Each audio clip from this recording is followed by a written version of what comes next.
Branny, tell me how you've been going.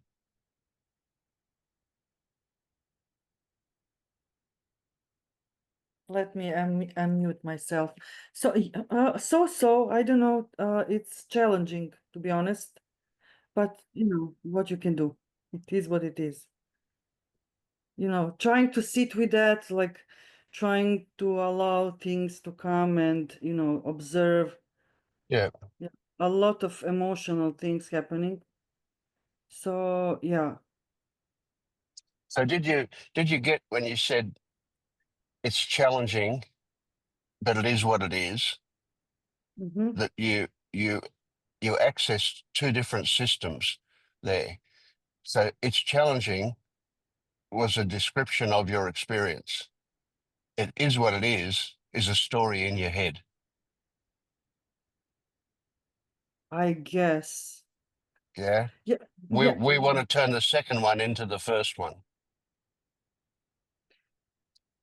To be honest, there is a lot of confusion in a sense to a little bit distance myself of uh, mind story. So, uh, Okay, here's the thing. Here's the thing. This is a really important one, and it's a great point to come in at, right? It's your mind is not your enemy. You don't want to shut it down. You're never going to get to, well, in my experience at least, you're never going to get to where there are no thoughts. There are no stories. There'll always be stories. And the the trick is, do you mhm. engage? Do you engage with them, or how do you engage with them? It's not about the stories. It's about how much you believe them. Yeah, exactly. So Yeah. I think I immediately jump and I identify very strongly with the Right. narrative. Now again, you don't control that. When that happens, that's happened, Okay. right? But when that happens now, because of this conversation and others you've had, at some point you will realize that you got lost in them. This is a really, really important point. What we are doing, what we're talking about here is retraining the brain. So the old habit was that the moment they turned up, you would immerse yourself in them, get lost in them, and then you would be reacting to the stories, right? Now, what will happen is at some point, absolutely for sure, you will realize that that happened. That moment when you realize it could be a minute later, could be seconds later, a minute later, hours later, could be the next day. Doesn't matter. You will always realize, oh, I was lost in that story because you were having unpleasant reactions to it, right? That's what will trigger your realization that you were lost in it. When you have that moment of realization, that absolute second, the instant that you realize, that's your portal. That's the place for you to enter into and start retraining the brain. And how you do that is the moment you realize, you celebrate the realization, and you do that with a laugh. How do you celebrate? You laugh. It doesn't Yeah, matter if you fake it, that's fine. yeah, That will still change the hormones in your body. It will change everything the moment you laugh. But what will also happen is that you mark the spot, right? You make it a big deal, and it will happen sooner next time. It will happen quicker. And what's happening is that you'll go from the control side of your brain over to oh, the experiencing, non-judgmental side of your brain. You will start new pathways, and the old pathway, which promised you satisfaction if you kept going down it, if you chase that thought down that rabbit hole, it says, come with me and I'll give you satisfaction. Well, it never does. It's just an empty promise, right? So what you do is you go over to the other side of the brain where you just got, there are no words, there's just experience. That side of the brain is what we want to have as a reaction to experience. And it doesn't judge any experience. No matter what the experience is, it just goes, oh, oh, oh, oh, okay. And it's a non-judgmental way of looking at things. And that's what we want to establish in the brain. We want to retrain your reactions to things. So the hero at the end of your journey doesn't matter, doesn't care what turns up. Whatever turns up can be total shit or it can be wonderful, wonderful, wonderful stuff. And it will go, oh, okay, isn't it interesting? This is what's here. Mhm. I can hear you, but doesn't go. I yeah, Okay, still that look, the way I yeah, look at this is we're just throwing out a whole handful of yeah. seeds, right? And some will germinate and some won't. Right? Yeah, I Doesn't matter. understand. Yeah, Yeah, I understand the process. I need to expose myself to the field. And then I guess somehow some, in one moment is going to penetrate. yeah, This yeah. is That's right. what Exactly, exactly. Yeah. So it doesn't matter. See, again, we can't control this. What we're doing when we're talking about it is we're just adding some condition, some circumstance to the possibility. That's all. And it might take and it might not, exactly as you said. And if it doesn't, no worries. We'll do it again. We'll do it differently, and eventually it will. And so the whole point is, relax, kick back, and enjoy the ride. You're not in control.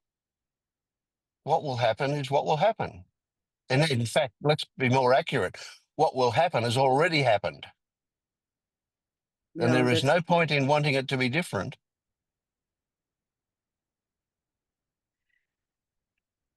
yeah, yeah. Yeah, I Okay. get So when those buts turn up, but, it's just here, it's not here. What, welcome them. Ah, you were lost in that, even just for a moment. I was lost in it. Everything that happens is an offering, is an opportunity, no matter what it is. yeah, I can see. I feel excited telling you this. It's good stuff.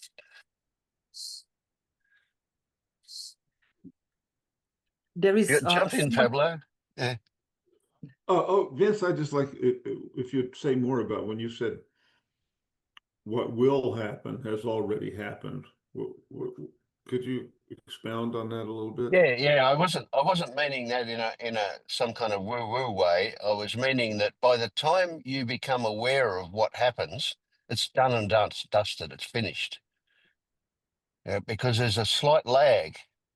By the time the happening Right, occurs, and then it gets processed, and at some point right, along the path, it becomes a cognitive awareness. Your brain lets you know what's gone on, but it's already right. finished.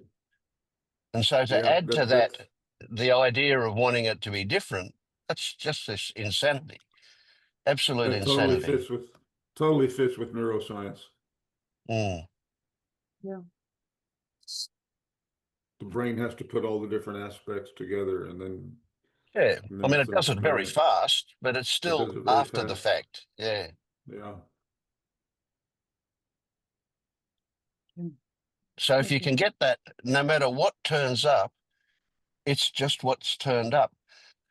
But then actually, you don't know what it is that's turned up. What you know is your interpretation of that. So we're not talking about absolute reality. We don't know Okay, what that is. We can only know our own interpretation. that's true. Yeah. And so that's what we're reacting to, our interpretation. Yeah, it And feels this, so close to, like, yes, in the identification feels so, it feels like it's you, but I know it's not you. It's very strange feeling. yes, yes, yes. You And get offered. yeah, I'm jumping in, I'm sorry. But you don't that it feels like you don't get lost in the meaning and of saying, oh, that's wrong. It feels like it is, but I know it's not. Okay, That's just a way of confusing yourself again. It feels like it is actual. I know it's not, is mental. but what is your position then? Then, from what for where you are localized, like in order to Yes, see that, right. Well, in this case, the word see means to realize, to discover. observe. Yeah, yeah, yeah, yeah. Yes, yes, yes. So what is there is what you're feeling in your body. Now, again, by the time you add a narration to it, a description of some kind, it's just your interpretation. But that's what that's what reality is for you, right? Now, so when it seems like there's a you there, that's the that's it. That's the reality. It seems like. Now, let's not confuse it seems like with what is, because it seems like. So here's the analogy I use. You go to the magic show Okay, and you watch the magician saw a woman in half. How come you don't jump up and shout, stop, stop? How come you don't call the police or the ambulance? How come there's no blood everywhere? Right? It's an illusion. And you know it's an illusion, right? Now now what you do is you go to that show every day for a week because you've got to work out how he does it. But you never can. Right? He's so good that you never can see how he's doing it.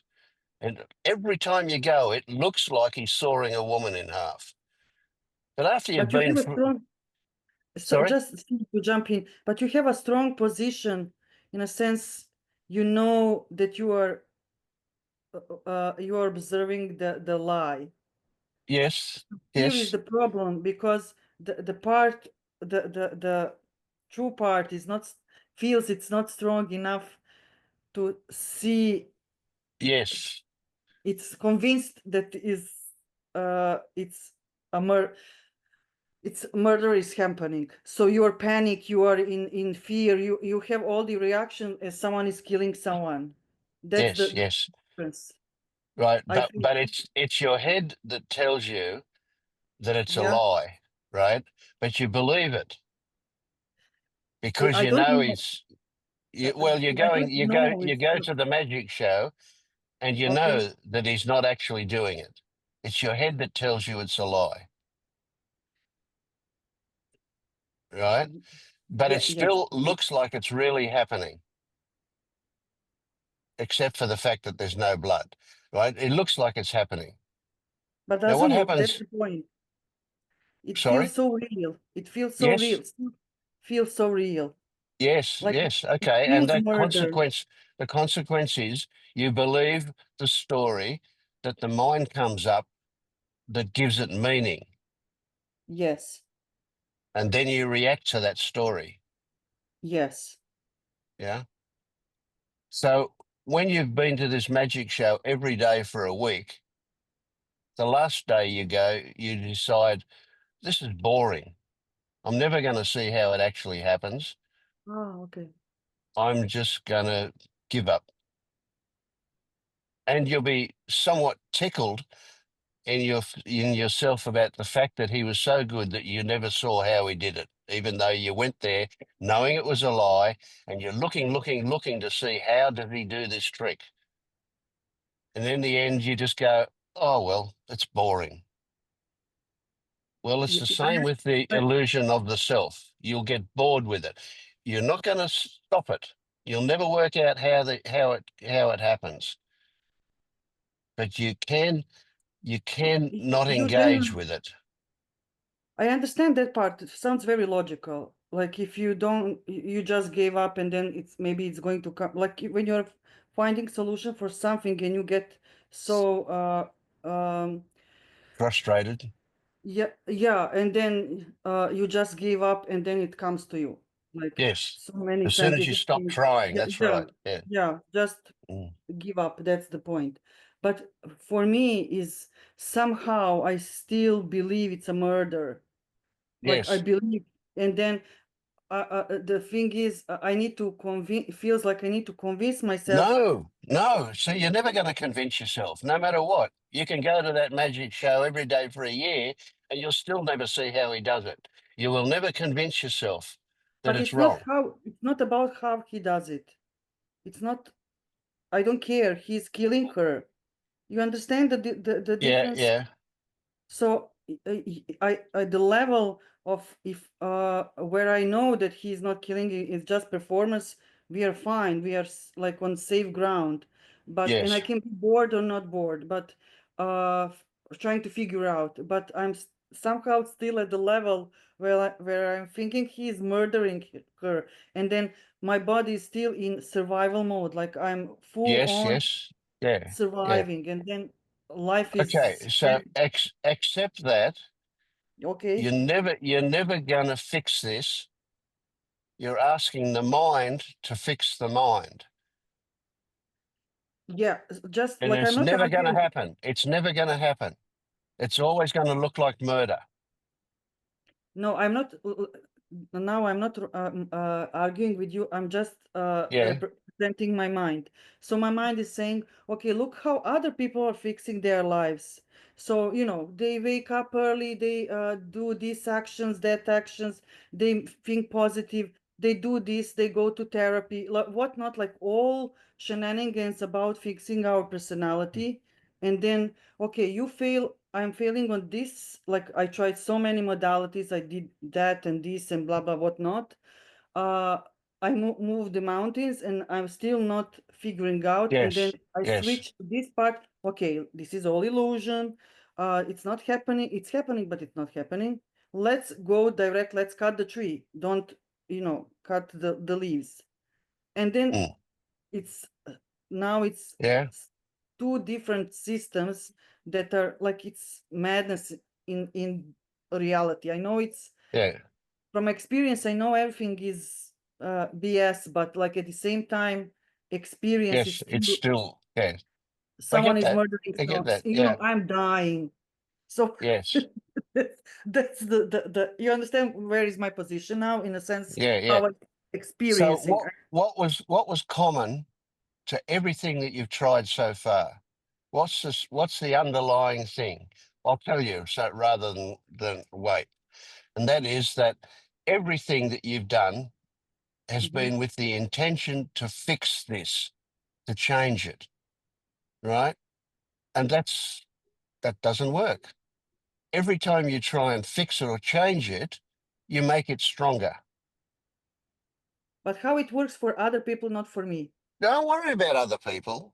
Everybody's I'm not different. worried. My mind is worried. Like, Yeah, yeah, to be yeah. honest, I like I get don't that. Yeah, care, but my mind yeah, is feeling like whatever is yeah. inside of me program is Yes, so yes. not And so giving, you I'm see not for giving other up. people and you say, why not for me? Yeah, Yeah, exactly. yeah, Someone reads a book and my God, my life is changed. Like I'm, doing this and that. yeah, Life is a miracle. And for me, it's not.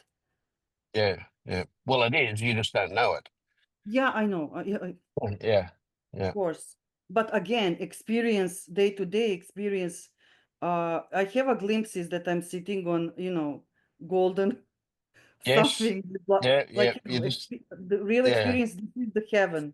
But should be, actually. It is, but the filter is not Yes, yeah. good. I get what you're saying. Yeah, yeah. So that's where this is where is the struggle. So then you went like Alan Watts says, like instead of chasing the like material That's it. things, now you're chasing the spiritual highs. Yes, So yeah. it That's the ended. key for you. Stop Yeah, chasing. Stop chasing it. Let it come to you. Now, it sounds yeah. like I'm telling you to do something, and your mind immediately is going to say, well, I Yeah. can't do that. No, it says like, so what should I sit on the couch and wait? Like, you know, Metaphorically, yes. and all But, my, but, but see, again, that rests on a delusion that you can choose to sit on the couch and wait. You can't. You're going to do what you're going to do. You don't control what you're going to do. yeah, but I did that. Like I tried to do that, and then I just allow my life to crumble down more, and then I Yes. end up in survival mode, like real, and then I'm Yeah, like yeah, in yeah. peace mode, and then I'm trying to fix just to float, and then I'm again in another cycle. Like it's again and again a cycle. Like it's I know Yes. uh Yeah. so weird. Like I don't know. Maybe, yeah, I need to give up. That's like I need to let it be. I get it. You get it. Can I wonder if you can appreciate that I appreciate your frustration with this, or whatever you want to call it, your frustration, right? I know I was a seeker for 45 years. I tried everything and I was obsessive about it. I couldn't Yeah. sleep of a night for thinking about it. For 45 years, I went through every single possible avenue I could come up with to do this. I tried everything. And in the Yeah. end, it was one sentence that tripped me over. Just one sentence. Now, I don't know what that sentence is for you, but you're never going to see the sentence from the midst of your frustration. So, what I'm saying is accept the frustration, But even rest in though the I'm not frustration. sorry to interrupt you, but even that I don't think it's true because I when I first it was also for me one sentence. Like I was listening for 1 year Muji's satsangs, like like religiously 3 hours per day, and I didn't get like I just didn't get it. And then one day I came from work super angry, like something happened at work. I was smoking, I was drinking coffee. I was not like, in after meditation. And he just said one sentence to someone, and it's like, woo, like in the Yes. middle of anger. So, you never know. I understand it's coming from grace. You don't have any control. Can happen now, now, now, now, now. Like Yeah. there Yeah. is no like you need to eat this or that, or like there is no how to Yeah. I understand No, very no formula. Yeah.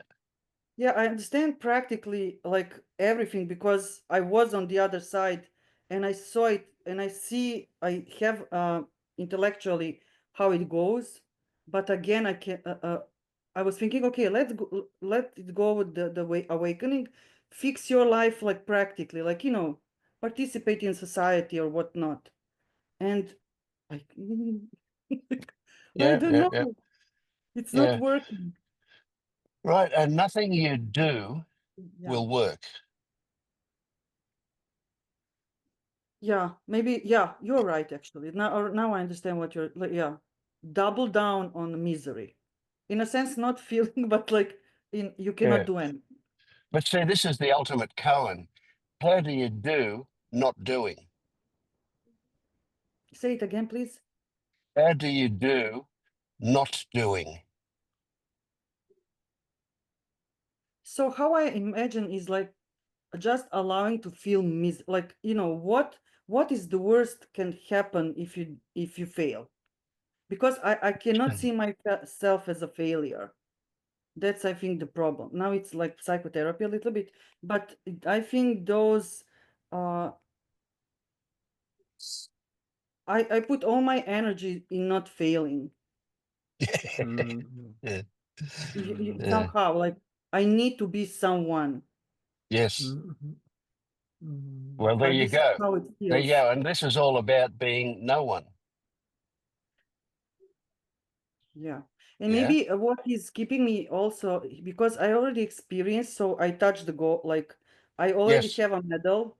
So like, I did it. So, Yeah. and Yeah. No, you the didn't do it. underlying, It happened. Yeah. yeah, it's bittersweet because I have an experience and I'm like somehow, I Yeah. know, Yeah. but at the Yeah. same Yeah. time it's bitter because I don't have it. And then the other thought is like, okay, don't worry, you are going to die. So F, life.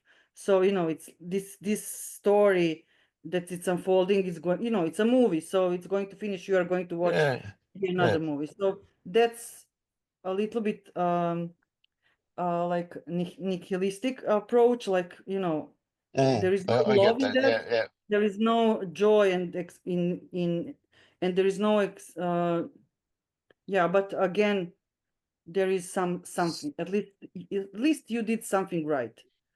That's the story, I guess. Mhm. Yeah. Mhm. Well, one of the Yeah. problems is that you have experienced this, and the mind wants to get back to that, or at least it wants another version of that. Right. Now, the thing is, let's imagine every single possibility of something you can do. There's about 1,000,001 of those things, and we lay them Mhm. all out, and you work through every single one of them, and at the end, you still nothing's happened because you've tried every single thing you can do. Do you then realize that it was attempting to do that that was the problem that stopped it from happening? You say it you say it in your head, you know it by mentally that it happens with grace, by grace, right? It's not something you earn, it's not something you achieve. It just happens when it happens. And you could describe it as happening because all of the conditions necessary for it to happen line up and are present, and then it will happen. But we don't know what those conditions are. Yeah, you cannot know. Maybe only exposing yourself to it. That's right. Exposing yourself. Yeah. Maybe, yeah, that's the only thing. Jump in, Pablo. Yeah. Bronny, I so feel for you because I've been through Think, so much of the same thing. Oh my God.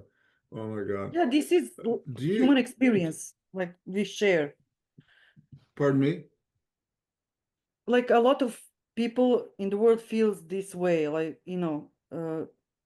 whatever is the reason, anxiety, depression, like, it's hard. Yeah, yeah. And and not we don't do anything because there isn't anybody to do anything. It's all just happening, but it's a belief. Uh, Yeah. Vince wrote, I don't know if you read Vince's stories on his website or if you subscribe to his Substack newsletter. If you don't, I highly recommend it.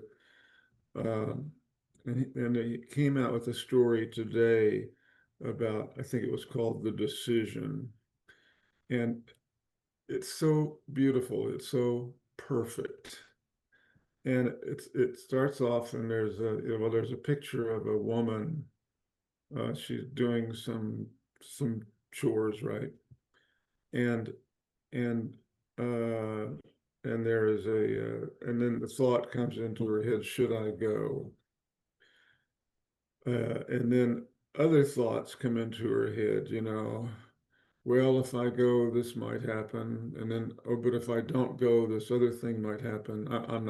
I'm not telling this story exactly, but I'm hoping I'm getting the gist of it correctly.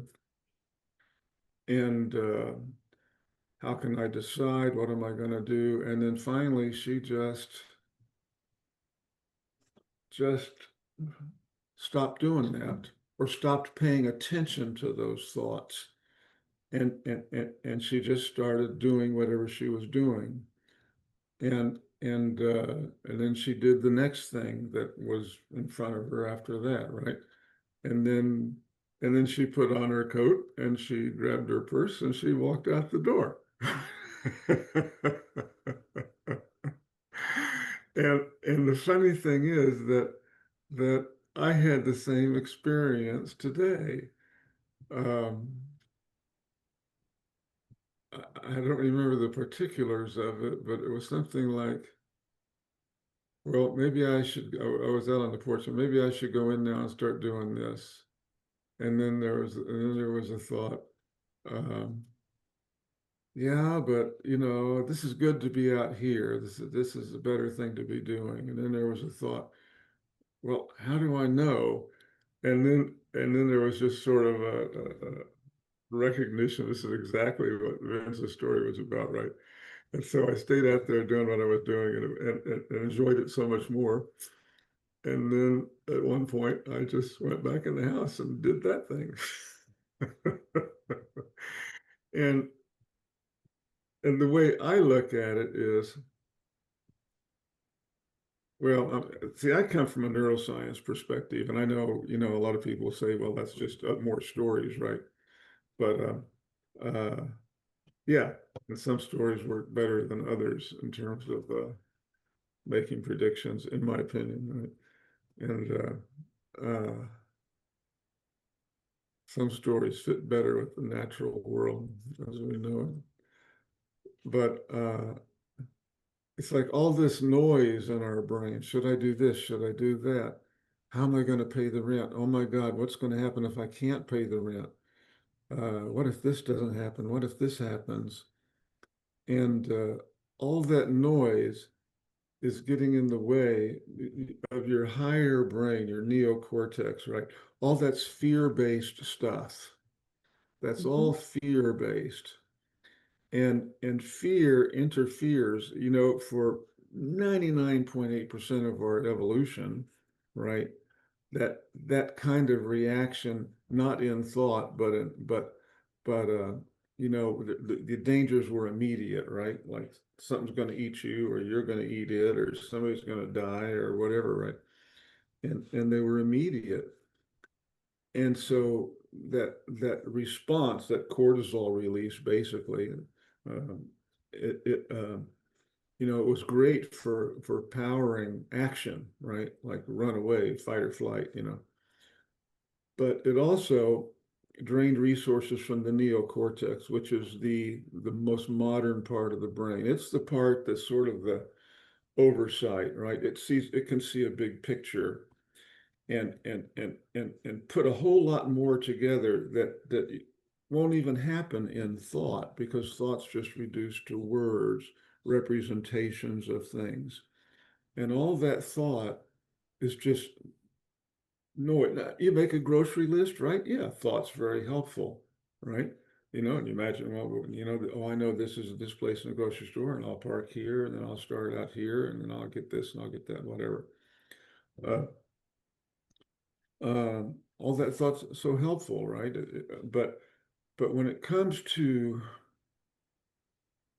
worrying about it, that's going to just get in the way. And so all that noise, like me on the porch, right? Um, it just is a bunch of noise in the system, and your neocortex isn't it doesn't have the big picture. I don't know if this is making any sense or not. I'd love to. Well, I'm actually working on a way to hopefully make this make sense to people. No, I But understand. and At least so, me, I but and understand. so when okay, and so how do you stop doing? How do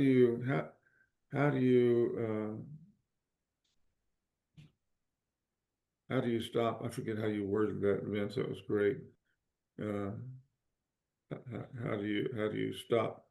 How do you do this stopping doing, right? How do you do that stopping of doing? And it really is a relaxation. It's you know it's just Well, not here's doing a that anymore. possibility. This And is then your this is neocortex sees a bigger picture, and then you do whatever you're going to do, and it gets a bigger picture by not when there's not all that noise going on. and even I'm sorry, Vince. I just want to finish, please. And Yeah, good. and even when I was out on the porch, right, that was kind of fear-based. Don't want to make the wrong decision. Oh, what if this would be a better way to go? What if that would be a better way to go? And you do have to try it, like Vince said, you have to try it. So anyway, that's about Yeah, it. so as Pablo was talking, Brandy, I'm thinking, yeah, the fundamental thing here is that you still have a belief that you've got control. That's the underlying thing. Now, even though you know in your head one thing, but at a deeper level, your experience is that yes, you still have control. And so the way to recognize, a possible way to recognize that this higher part that Pablo is talking about, it knows what to do and it will do it without notifying you. It can do it without you having any interference in it whatsoever, right? And the way for you to experience that, and I mean experience it, is to go the opposite way and apply this control measure 100%. And I want you to do that as an exercise. I want you to apply 100% of control to where you place your feet and how you place them when you walk across the room. When you get up out of that chair and walk across the room, I want you to control exactly which part of your foot hits the floor first, what direction your toes are pointing in, how far you stretch your leg out before you place your foot down. And I want you to control every single step that you take all the way across the other side of the room. As well as doing that, I want another part of you to be watching all that happening. And watch for the moment when you forget to do it. Watch for the moment when it automatically takes over. This part of your brain takes over and you just walk without any realization of what you're doing. That's how life goes on. The whole idea of what I've got to do is what Panilla calls post-it notes on reality, right? They're just overlays to what's actually going on. They don't control it. So we've been brought up to believe that we have a thought and that causes an action. And it's a lie. It doesn't happen like that. The thought comes after the decision has been made by the brain.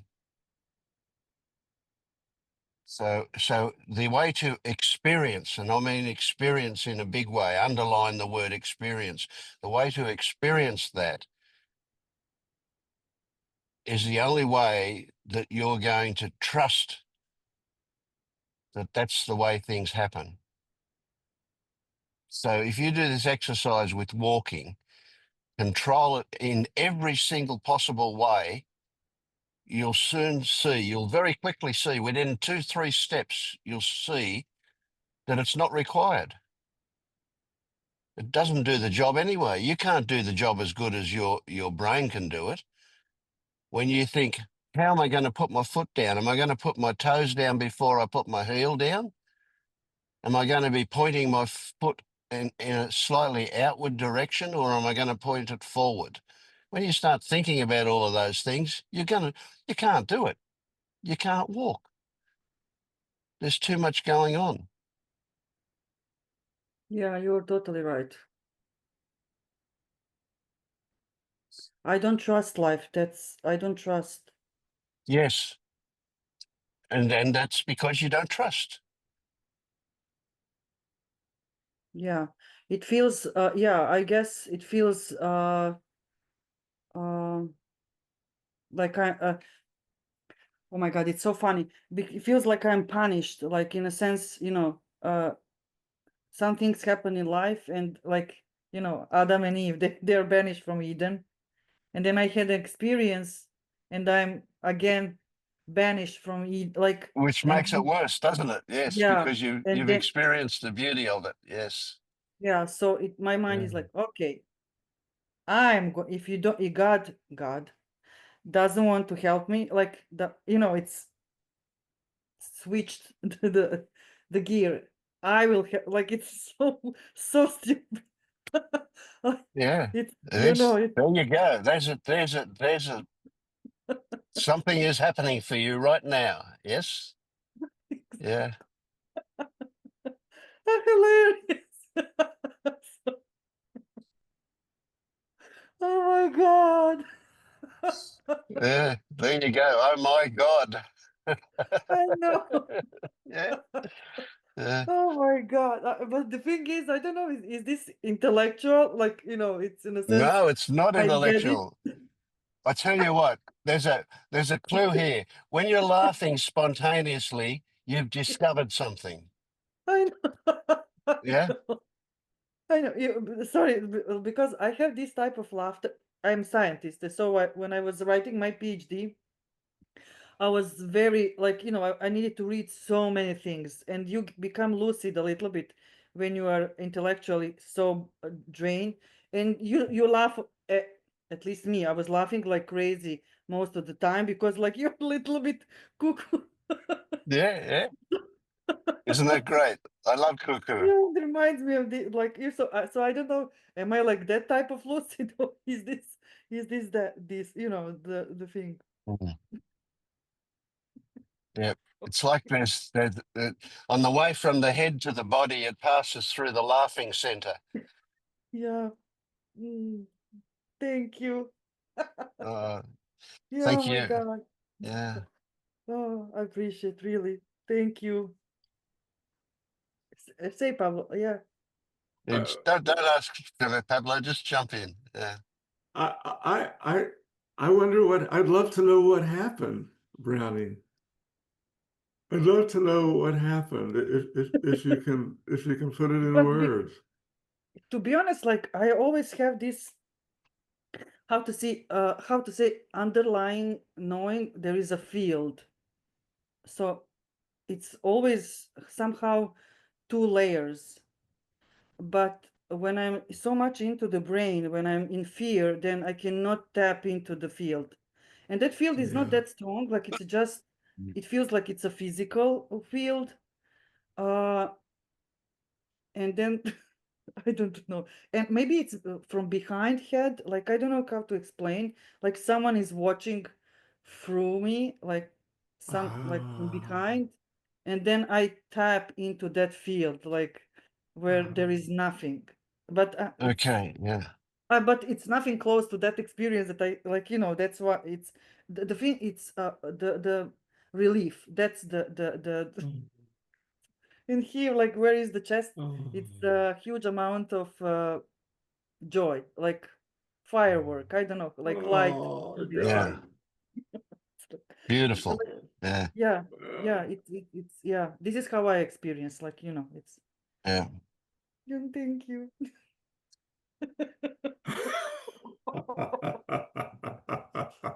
It's so childish. Oh, Oh thank It's my God. perfect. you. That's perfect. Mm.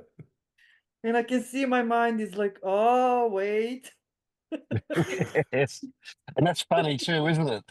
Oh my God, Yeah. let this call finish and then here I am. You need to, oh my God, like, oh, Mm. oh, thank you. Oh my God. Yeah, this is, I think, what's important. Expose yourself. Yeah. Uh-huh. Mm. Because I guess more when you have people that have open field, they don't have this filter, so it's like a mirror. You don't have anything to there is nothing to reflect on, like it's empty, so the signal doesn't come back. If you understand, like Mm. your mental game, they don't hit anything, they're just going into nothing, so you're just, the source is draining somehow. So I think that's why more and more people are awakening, like younger and younger people, because before it's just like, gurus and everything was heavy around it and meditation and, when I started, it was Ramana, Muji, and like three of them. That was it. But now these days, like that's why someone awakening months and I'm like, whoa, like how did you do that? Like, I'm struggling for 10 years, nothing, you know. Mm. So yeah, and I understand you're like 45 years. Oh my God, that's a heavy. I heard like Yeah, some people even like Almost 60 here. oh wow, yeah, okay. yeah. Well, I Whole was I career. was I was 65 when it happened. Oh Yeah, 65 years old when it yeah, happened. I know. And you know what? Now 65 seems really young to me. Yeah. Yeah, No, when it happened, nothing like yeah, exactly. And I once just had the laughing. thought, I once had the thought that why didn't I wake up when I was 20, when I first started to do this? And then I realized I wasn't ready. Everything that ever happened to me in 45 years was required. It was all necessary. It could not Yeah, possibly have happened 1 minute earlier than it did. yeah, you're probably right. Yeah, who knows? But it doesn't matter anymore. Like, Yeah, exactly. Nothing matters, actually. mm, it just is. Ah, I love this. But I get, you know what? I think what is maybe trouble for me because it's highs. I love this because the life is so stressful for Uh, in some part, and then when I get guess chasing these. It's like Mm, so big contrast. And when I'm not like having these giggles and like this kind of this kind of relief, then it's not it. I cannot recognize it because then it's suffering. So it's either suffering or yeah, this. yeah, mm, So mm. that's a little bit can be trouble. yeah. Well, there's a really interesting irony here, and that is Yeah. that what you now call, or what you used to call suffering Yeah. can happen, except it's you wouldn't describe it as suffering anymore. So what Mm, people will say when they wake up frequently is nothing changed, but everything is different. yeah. And the Yeah. difference is the perspective, the way they see things, the way they interpret things, or the way they don't interpret things. Yeah. Yeah. It's not happening for me like right now like that. It's just like separate field. Like when I'm looking into that field, like I can see the I can laugh, but the moment I go to go here, it's like oh, like you can giggle now, but tomorrow is rent. Yeah, I yeah, love yeah, sure, yeah, Oh, absolutely. Yeah. But you know what? Nothing is excluded. that Everything. thought just happened. And if you believe that thought, yeah, right?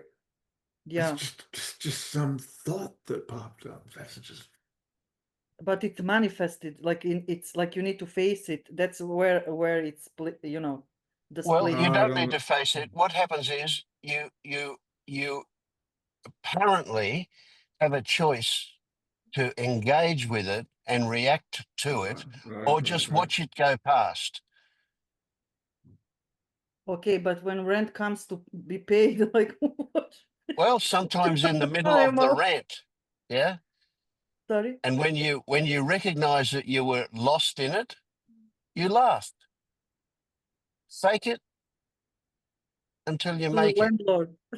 When the moment you realize you were lost in it, that you were reacting to a thought, you laugh. Now you can treat Whatever. that as a doing, even though it's not a doing, it will happen or not. But if you make that a priority to recognize that you've recognized that you were lost, to recognize when you realized that you were lost, you laugh. And that will directly change old habits. Okay, no, I understand. Okay, okay, okay. So laugh when you recognize the that you're lost and trust life, I guess. Yes. Yeah, exactly. Okay, Yeah. okay. Mm, Yeah. mm. Oh my And God. also you can recognize too stories that appear in the background. And one of those stories might be for you that when you've got it, you'll always have it. Now the reality is that you can have it and not have it and have it and not have it and you can go through that 50 times in a day. Mhm. And the thing is when you have it, it's a little bit like Pablo said, he didn't remember something. When you have it, you're out of the thought loop, and so memory doesn't get laid down in the way it would ordinarily. And so frequently you don't remember that you've had it. So you might have it 50 times today, and tonight you'll review the day and you won't remember any of those because there was no thought involved. It was just direct experiencing of what was in front of you, of life, so to speak. Right. A memory is an abstract Yeah, representation of what it was. And so then if you're trying to get back to whatever the memory is, then that's It's not not it. there. Yeah. That's not it. Because the memory is imperfect. I mean, it's abstracted. It's just little pieces taken together and put together by the brain that, but it's not it. Uh, Yeah. It requires narration, and it's only ever narration anyway. So every memory is a construct yeah, in the moment. yeah. It's not And so if you're actually trying to get what you recalling think, something. Yeah. yeah, if you're trying to get back to something that you recall, it's At best, that's you can just recall the narration yeah, about it. Yeah. yeah, exactly. And that ain't it. That narration is just something happening now, but it's not. I don't know if So that if makes you any if sense you at go all. through the day where you've got it for a second and then you lose it again, what you would like to see happen is that next time when you lose it, you realize that you lost it because of something that's happening, because you engaged with thought. That's the reason why you will have forgotten, not be in it. So the moment you recognize that that's happened, you laugh, right? And it's next time you're going to realize it sooner because you've marked that moment, you've celebrated that, you've made that a trigger for realizing, and the time will come, and it's always a beautiful moment when you recognize that you were about to get lost in thoughts before it happens. And that's when you'll break out with absolutely spontaneous laughter and just love that moment. That'll be just such a beautiful moment. That will also happen. Right? And then the next moment, you'll be lost in thought again. yeah, And then at some point, you'll realize. And so you just put on the fake laugh again. So that changes the hormones in the body. That does all sorts of good things. Yeah. yeah. I can see that. Yeah, perfect. And at some point, you realize that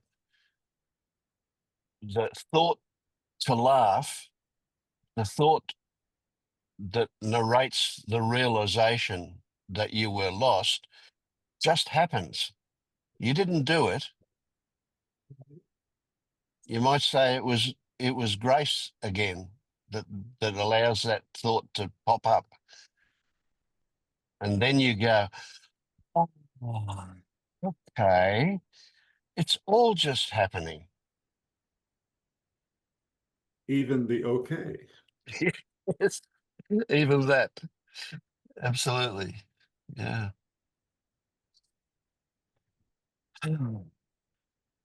And Mm.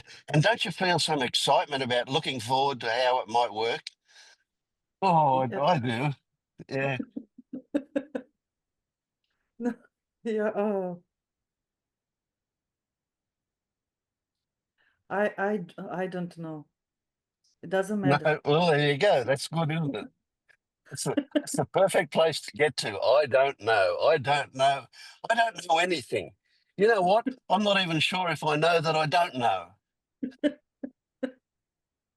Oh, the only thought is like, uh, it's not that I don't want to think, but like just to be in this exist. Like I don't know how to say the Yeah. to cook Yeah. in, inside of Yeah. this. Look, May is there with her camera turned off, but I see her and you as sisters. You know, you look somewhat alike.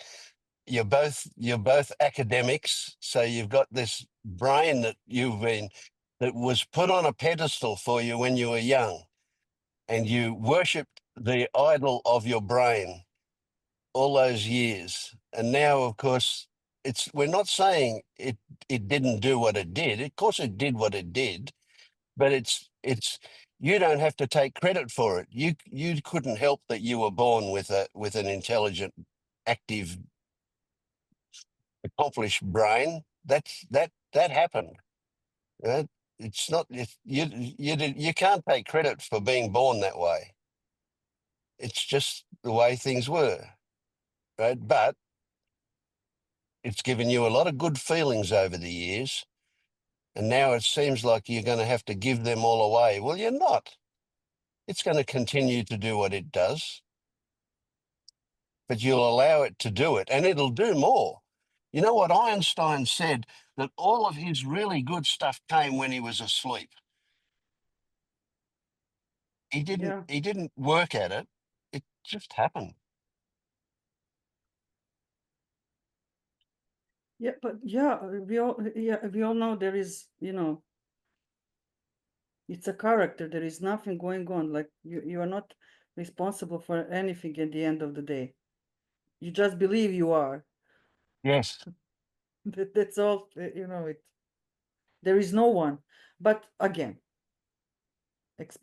human experience is now this, Yes. and you can, it's doesn't matter. It's literally like you are watching a movie. Yes. Yes. And you mentioned for that voice up here somewhere that it's like it's not you. Yeah, If next time you experience that,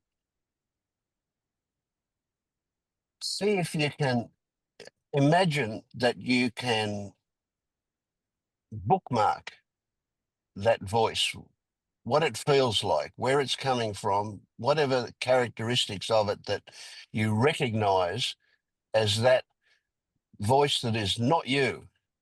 If you can slip into that mode, then that's exactly the place to be able to view life from. And you will just watch Branny doing what Branny does. Whoop, yes. You jumped over to the other side of my screen. Yeah. yeah, because it's less and less people. Yeah, Yeah. yeah, Yeah. yeah. It feels when I look at that uh field behind, it's something is smiling at me, like it's like me. I don't know. It's we Yes. Let's say like it's your higher self. That might be a way of looking at it. yeah, yeah, yeah, yeah, yeah. Yeah, it's I have so much trouble with this, uh, like spiritual things, those because I'm coming from such a scientific mind, and I Yes, jump right away to. So I don't have this. I try to have like those high, higher self angels, whatnot, like all these shenanigans from different, and I can't. Like it's for me, I'm more into this like unknown. It's more like like again intelligence, but again it yes, doesn't matter. yeah, It's just names. yeah. But I hear you. I get what you're saying. Yeah. Yeah. And Uh, uh, and and the thing is that nowadays it wasn't when we first started this stuff, but nowadays there's a lot of scientific neurobiology stuff that backs up what we're talking about, right? Whereas in the early days we didn't have that. We had to take it as Eastern mysticism or something like that. You know, when Alan Watts was first talking about this stuff, he was bringing stuff over from the East, and there was no scientific backing for it. But now there is. Things have changed in the last 20 or 30 years. So now we've yeah, got we've got good scientific evidence for what we're talking about. yeah, but for me, the only is yeah, it's your personal experience. In a sense, for this stuff, like you cannot read about, like you can read about it, but the filter for this, like the doors for this is something. There is so many doors to this space, like full religion. Absolutely. Yes. Yeah. It's not one. And how I see the science and everything for me is like how we see the world. Actually, what we see is like you couldn't see bacteria if you didn't have a microscope. Like we have how I imagine is like the our experience is filters. So when you remove the filter, this is what type of reality you're going to see, and that's pretty much how Yeah. you see the world. So if you're so into the personality and ego, then you will. Yeah. That's why you cannot Uh, argue with no one about anything, because if this is their experience, That's what right. whatever Yeah. like if they see blue and you see green, like you cannot see this is blue. You Yeah, that's can, right. but There's no point in arguing. That's right. Because you can't yeah, deny others' interpretation of their experience. yeah, if they believe in Here's a beautiful one. For me personally, because I cannot possibly know what your experience is, right? I only have my version of it, yeah, but I also recognize that my version, I don't know that either. That is only, again, only my interpretation, which is so limited to what is exactly. actually happening.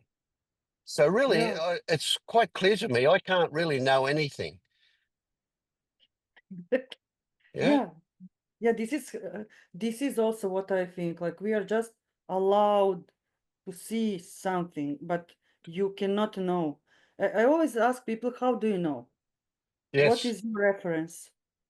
Yep. And but people don't think, they say like I know, but Yeah. there is no, whatever you claim that you know, it's again like I don't know. I said people, even if we awaken and we think, you feel it's so true. I saw God, I saw Jesus, whatnot, like whatever you saw. How do you, like I'm thinking maybe it's like some DMT experience. Maybe we are plugged in into something to have this experience of awakening. You cannot, like it's for mind is, Exactly. Yeah. you cannot just, there is no way to know. Like there is Yeah. no, literally you need to live whatever is presented. Yeah. So if Is I what you- accept that, if somebody says I saw God, yeah, if I'm not awake, I'm likely to want to know if that was true or not. I would like to know whatever. But from a perspective where I recognize that I can't know anything, What I can accept is that that is their way of describing their experience. Mhm. We're not talking about actual God. We're talking about what it felt like for them. And I can Yeah, accept that. I also accept that that is their interpretation. And I accept that by the time they can narrate it to me, they've reduced it down to a simplistic level. yeah, Because what their actual experience was could not be put into words. It was way too complex. So by the time they can reduce it down to so, it's like me trying to tell you to give you the experience of what chocolate tastes like when you've never tasted chocolate. It's not possible. yeah. The only thing is if we share, for example, awakening, and then we somehow have common ground. So I can see, like, if we use similar words or concept Yes. in a But sense even that then, it'll be your version and my version. So if there's 1,000, if there's 1 million people that have woken up in the world, there's 1 million different experiences of that. At least that's a story that I have. Mhm. So it's nobody's getting into the same place that anybody else is Yeah, because they've um, all come from different experiences, and so they've all got a unique personality, and that flavors their experience of awakening. the only thing is there unified field that we Well, I all don't know tap about into? that. Yeah. Yeah, we cannot know again. Yeah, Mm. go back to the beginning. Yes. Yeah, you cannot know anything. See, so there are good stories and there are stories that are useless. Yeah. Yeah, exactly. Oh my God, this is beautiful. Mm,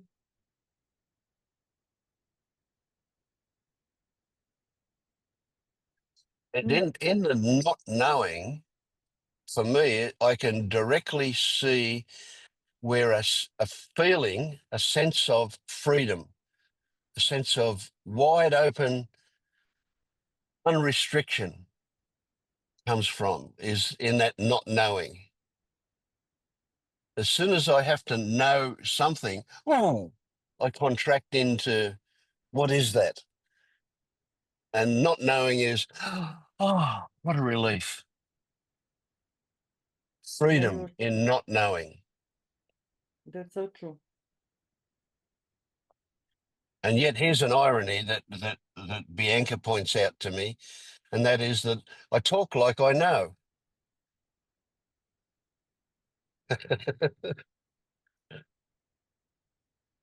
And I would also say that this freedom is scary as hell. Oh, it's exciting. It's not. I don't see it as scary, but it's yeah. Yeah, Why is it's just my why is experience. I don't know. I'm not saying it in Yes, absolute terms yes, I get that. but Yeah. why is terrifying for you? The because not knowing. lack of knowledge is lack of knowledge can be dangerous. Okay, just to be sure that we are understand each other. I'm talking about not knowing from that field, like when you are beyond mind and in that space when it's not knowing, I guess. There is no fear. I didn't have this wonderful awakening Oh, experience, okay. so mm, maybe I just don't know how it is. No, then I understand. Like, yes, also from the mind, not knowing is super scary. Yes. When I jump on the call, I was terrified. Like I was so full of fear that uh, I, I, I was literally frozen inside because I don't know solution for my problems. From that space, I cannot reach that fear now because I'm Yeah, for me, it's not about not knowing solution to my problems. It's even more that I don't know what it is that I don't know. okay. I mean, I don't understand, but I okay. don't No. know what it is that I don't know. So what if I said that the fear comes not from that, but from the story that you should know, or that not knowing is dangerous? That's where the fear comes from, not from not knowing. You look at with me with exasperation. Because the fear is in the body, and it's and I giving a description from my mind, so it's very Yeah. it's a translation, and much is Yeah. lost. Yeah. And even if I give you something back to your mind, it doesn't reach your body.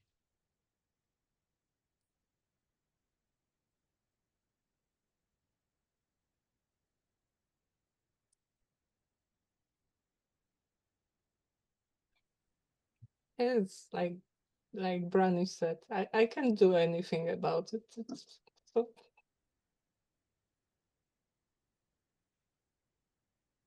I see now difference.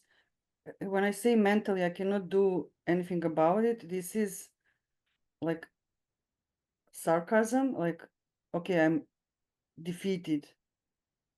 And if I say from the field, I cannot do anything about it, it's like, wow, it's joyful. I don't have any, it's both. It's yeah, both. yeah, For me, it's both. okay. It is that there is no burden of responsibility for fixing this. Yeah. But there is also resignation.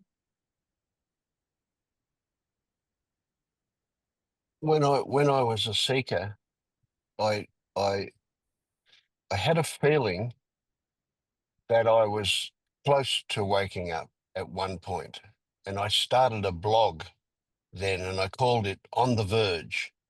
Vince on the Verge was the name I gave my blog, and I started documenting what I was going through every day. And at one point, I started to explore this idea of knowing, and it consumed me for quite some time. There was pages and pages and pages of stuff that I wrote about knowing. And when at the end, the conclusion I came to was that all we have are beliefs. Any idea of knowing, what knowing is self is, isn't knowing, it's belief. Because knowing relates to something absolute, and belief is a personal experience. And all we have is beliefs. We cannot know anything, but we can believe, and that's what we respond to in our daily life, what we believe.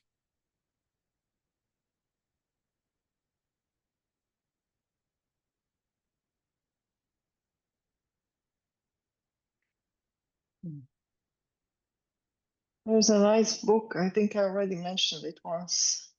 The Book of Not Knowing by Peter Ralston.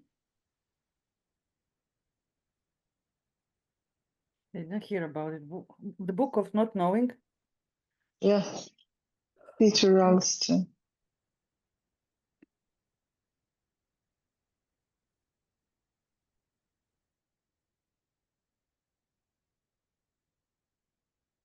Okay, I found it. I'm also curious, and I want to ask, But Brani, if you don't want, you don't have to answer. What is your field of science? Oh, I'm a molecular biologist. Molecular biologist. But I don't practice science for like more than 10 years. When the awakening happened, everything collapsed. Like I didn't believe in science anymore, which is tragic because I studied so so long for that. But somehow I didn't see the point. Everything became a lie. And yeah. And then somehow I didn't believe also in spirituality that much. It was I couldn't switch.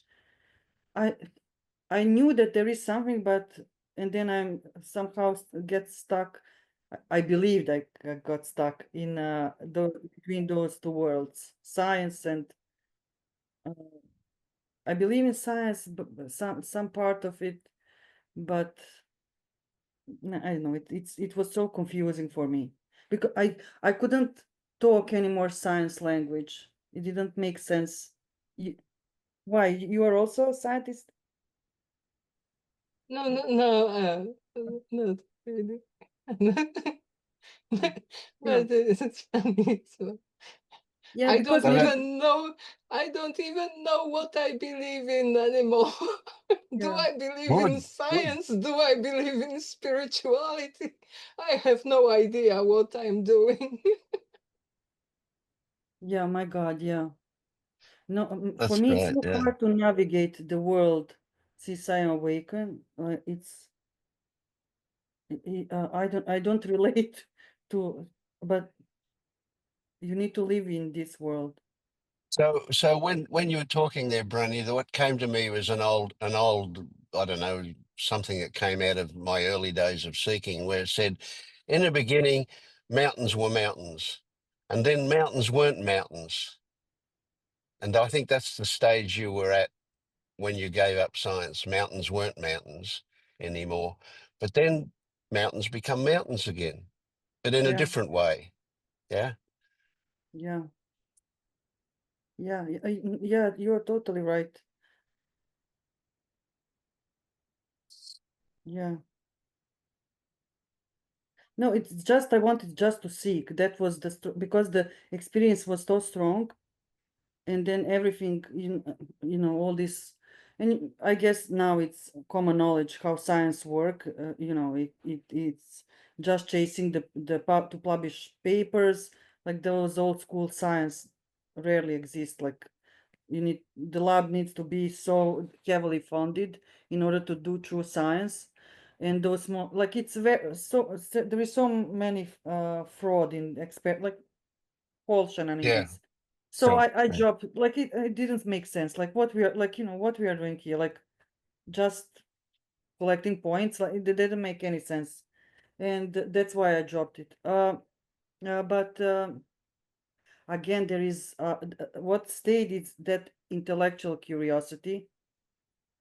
I needed to chase something, but in spirituality there is no you cannot chase anything. Like you need to shred layers, not to add more. Mm, And then what is the maybe the trap? Reading. Like I need to read, I need to watch, I need to do, just because mind wants something, like needs to eat. that mm, that mm. was the trap for me. And then again you are going in opposite direction. But it again doesn't matter because it's just maybe because the seeking is so heavy. Yeah. You're not in no man's land. So it's, for example, what was the sentence for me that kicked me from the heaven, kick me out. So I was in, and then I was trying to find myself, and I was like, oh my God, I cannot find myself. There is no me. I couldn't find any trace of my personality. And I could see the sentence coming, like I could see it even now. You're going crazy. And I'm like, bah, bam. down. Yeah, Yeah, literally, I can see even now that it was letter by letter. yeah. And the crazy thing is, I take going crazy as a compliment. I love it. It's good stuff. Yeah, But but of course, everything. I don't have the fear associated with it that somebody who believes they're going crazy might. Yeah, because even mind is going to fight for the why that sentence worked for me. Because I went to a medical school, like we have high school medical, not like in USA, like it's different system. So when I was teenager, I went to asylum and I saw people in very disturbed state, and that uh, was so emotional for me, and I was Mm, scared. I was so scared when I saw people in that state, and I guess I was from then on. I was like, "Oh my God, that's the yes, is this scary." going to happen to me? Yeah. Yeah, like there is no when you lose your mind, it's not like you are sick. No one sees you as a sick, and there is no solution. It was really out of body experience. We spent whole day in asylum, and it was and when you are young like that, and you were never Right, exposed. yeah. I don't know why they did that. Like it was, It doesn't seem very productive, does it? Yeah. yeah, I don't know what they wanted from us to learn, but it was very disturbing. Mm. So, what It's country are you in? so I am from Serbia, like small country in Europe. It's ex-Yugoslavia. Say That was again. sorry, What country? Serbia. Serbia. Right. Yes. Yeah, it's small country, East Europe. Yep. Yep. I get. Uh, I get it. yeah, Yeah. but now I'm in US. Right. Yeah. More and more Yeah, similarities with Maya. Sorry, this is sorry, this Bianca? urge from this urge from peoples from the Balkans to wake up. Yeah, I don't know. You I think thought so? all the time you sound so similar to Maya. Yes, I said before. We can't see you, Maya, because it's dark. But you could be Yeah. sisters. That Yeah. Yeah, I sound yeah. like maybe Russian because we have similar accent, but it's different country, like East Europe. No, I can hear you. I'm from Zagreb. I do recognize the accent. Oh, I would hello, I Zach. would never I would never mistake you for a Russian. Yeah, I guess. But here, like in States, like when people hear me, they like Russia, Yeah. like no. But Mm. again, I know because I'm America. I'm in London. It's the same. Oh, okay, same. Okay, yeah. When I say Serbia, people say Siberia, like yeah, Siberia. Okay. Yeah. Yeah.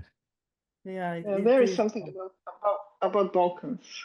We need to wake up. We need to wake up. It's too Oh much. my God, yeah, I can, yeah, it's heavy, bloody history, Yeah, a lot of yeah. suffering. It's someone said Balkans produces more history than they can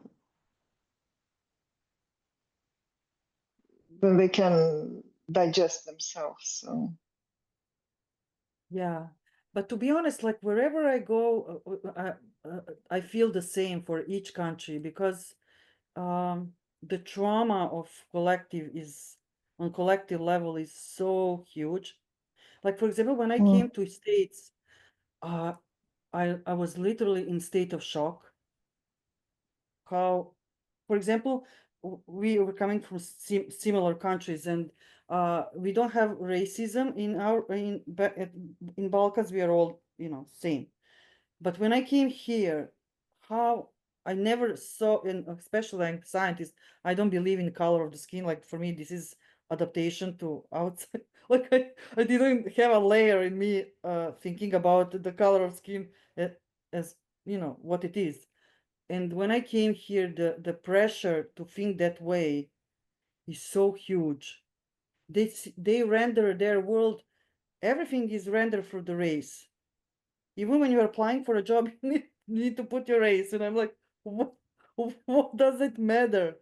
Like it's so scary, like it's really, they have real big issues, slavery, like racism, I don't know, so many. And I didn't know US is so religious. Like they have so many, like they're so heavy on Christianity, and everywhere is Jesus. Like I'm, I was so perplexed. Wherever you go, like if you go, for example, in suburbs, and every corner has their own church. I was so different than we are coming from communist countries, so it's different. Yeah. And I'm so thankful that I was not exposed to the heavy ideology, not even communism. Like I'm not, it's different than was in Russia. So we don't have this any heavy like literary ideology, not religious, nothing. We didn't believe, we believe behave nicely, like be a good person. That's only ideology that we learned, and I that's feel the it. same, yes.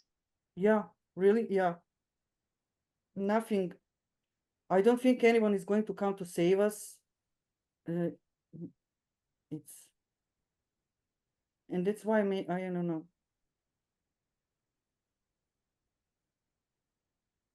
Yeah, Maya, how is your Um, journey? uh, Up and down. My journey goes up and down. At the moment, I don't think there is awakening. I have some difficult circumstances at the moment in my family, so I'm very consumed with that. I don't know. I don't know, but I am calmer. I can bear I can bear the difficulties of the situation more easily. I can survive. I'm not I would flip out in other times. If something happened to me like this 10 years ago, I think I would have killed myself maybe. But now it's fine. Okay. So I have no idea what awakening is, if it exists. And I somehow stopped kicking my arms and legs and screaming for awakening. I'm just here. I have no idea. It's so interesting to listen to you today. I'm already ready to go to sleep, but have to get up. Yeah, we are in different So, time zone. yeah, Here is still I'm still in Sunday afternoon. late evening here. Okay. We will see each other more. Hopefully, Yeah. hopefully. Thank you, Vince, so much. I am so happy that I discover you, but nothing happens, by chance. Yeah, Everything has a reason, and I'm really, absolutely. Yeah. and I'm And really I'm really grateful that pleased you're here too. Yeah. No, it's really amazing that you are offering. It's really helpful because it's a small group and you can interact. Like it's not like satsang huge groups that it's different when you can Yeah. challenge your mind, and I'm really grateful. And this is not, I genuinely am really grateful that you are grateful. It's really good. No, I could cry. Yeah, Yeah. no, it's really I, is yeah. It's I can feel the like genuinity. Like it's so yeah. I really appreciate. mm, Because when you're struggling and then you can find the like when you're thirsty and you finally find the fountain, like, oh, it's yeah. All I That's can say is welcome to the family. I love you. I do. thank you. No, it's different in this world. Finding the pockets of peace and love. It's so important to because I see myself when I'm scrolling and listening. I'm trying not to listen the news, but you get sucked in, and then I get so freaked out. Like, oh my God, we are done. It's like all these fears comes up, like, and you know, America this, Yes. America that. It's Well, we get it too. Of course, it affects the yeah, whole world, and yeah, and that is another. It's hard to recognize until maybe this sentence says to you, all the shit that's going on in the world, it's also an opportunity. yeah, It's not just also an opportunity, it is also an opportunity. yeah. Yeah, it feels the only difference now, I guess things are accelerating because of internet. Now we can see trouble in whole world and someone Yes, like light, like turn on the light and now you see your basement, like what, everything. yes, yeah, Before you couldn't know what's going on the other side of the world. Now just on, Google it and you will see all the suffering. yes. That- And And I, the story that I've come up with that helps me, that I like, is that it's just like when you start vomiting and have diarrhea after get food poisoning. That's a healing crisis, and all of the shit going on in the world is a healing crisis from a much bigger perspective. It's just a healing crisis that is necessary for us to get better. yeah. Maybe I won't be alive when it gets better. Maybe we'll keep vomiting and shitting ourselves until I die, but who knows? It doesn't matter. Something just crossed my mind. Maybe because there is the reason why we see so many suffering, because we can transmute, because the collective is ready to transmute Yes, that amount of suffering. There is enough awakened people who can do it. there's certainly a lot more these days than there ever has been. Yes. Yeah. Yeah. The community is huge. When you go on YouTube, again, my algorithm is like that because I'm searching for but more and more really young people in 20s are Yes. becoming teachers. So that's very It's excellent. Yes. yeah. Yeah. And they don't have this heavy guru energy Mm. around them. Yep. Before it was like you need to go to India, you need to go to ashrams, you need to Yeah, and be you need to this. wear robes and yeah, Yeah, have a yeah. beard. Yeah, all Yeah. of that.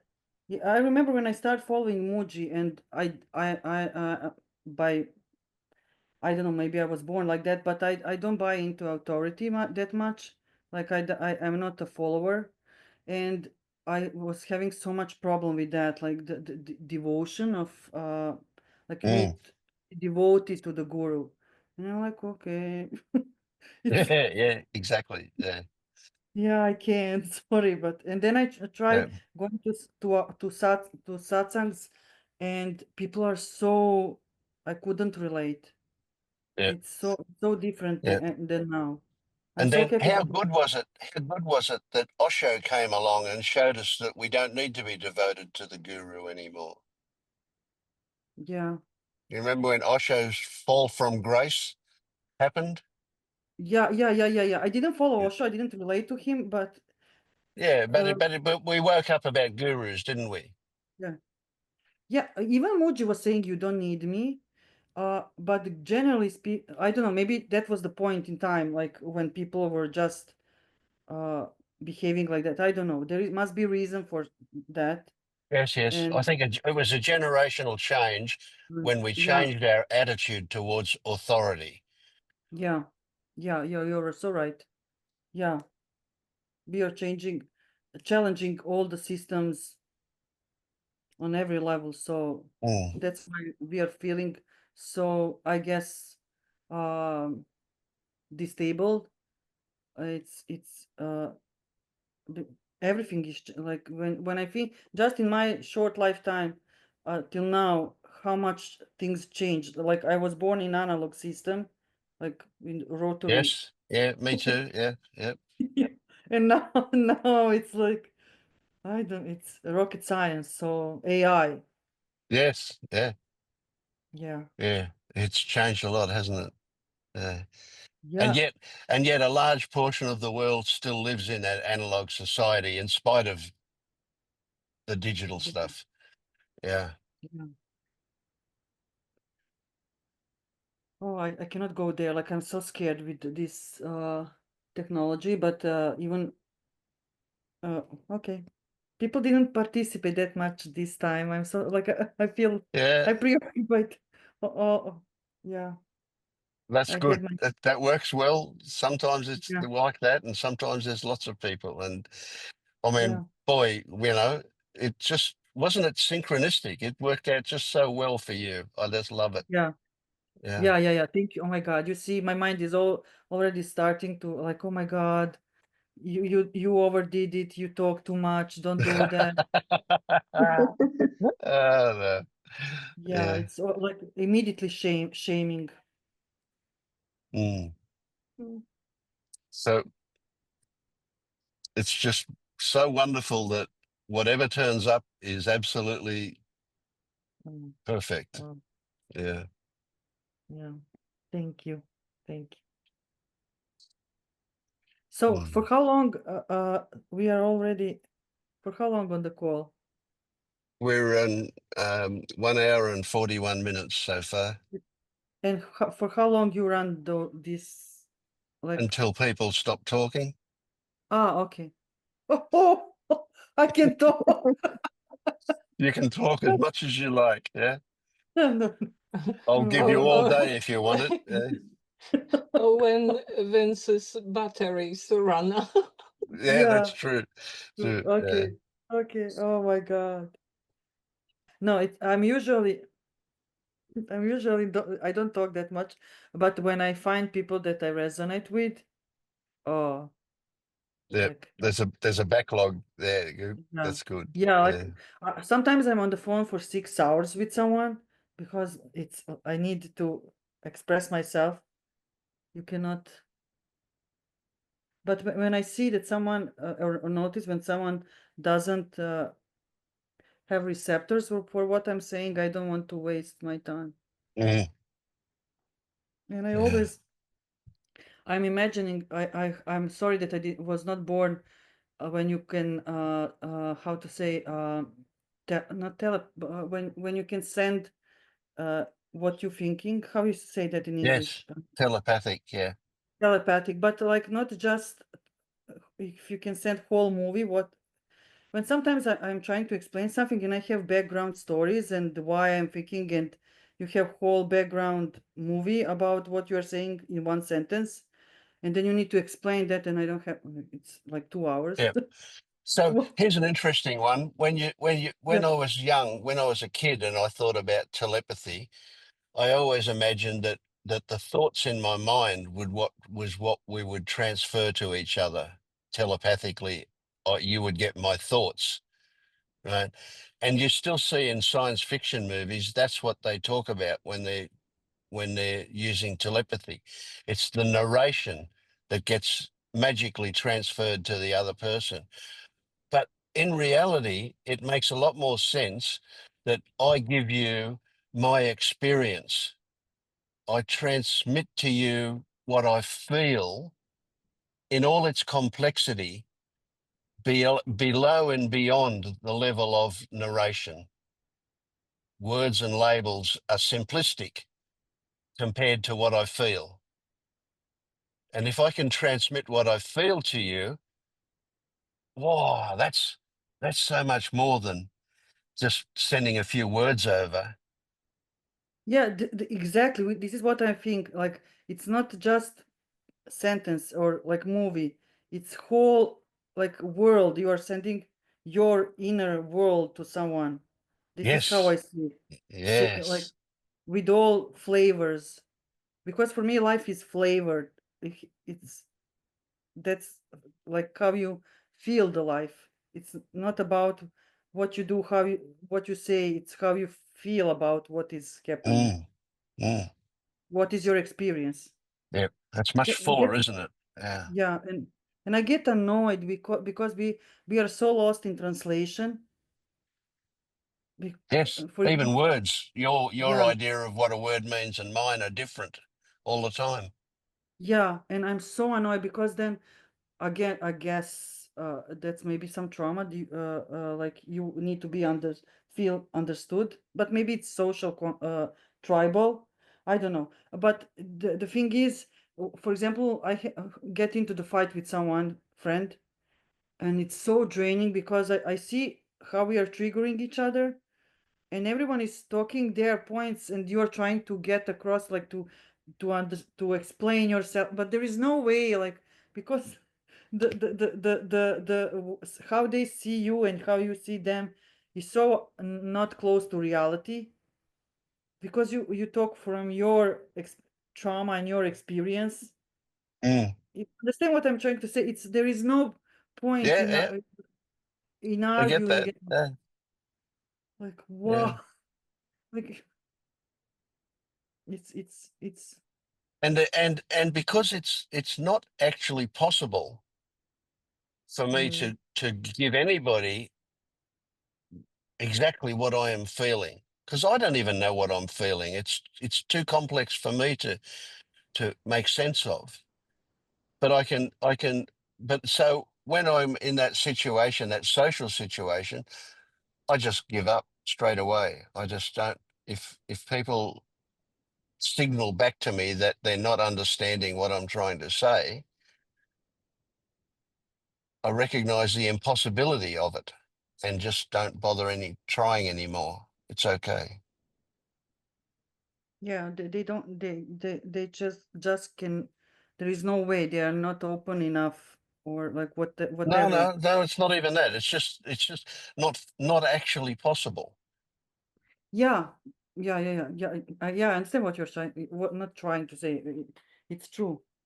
The same way, when I cannot understand something, when someone explaining, and then you are trying to comprehend, but there is, when you're, for example, the basic thing is when you're studying something, math or something, you're trying to figure out, and there is solution. There is solution, but you need to get to gather something in order to understand.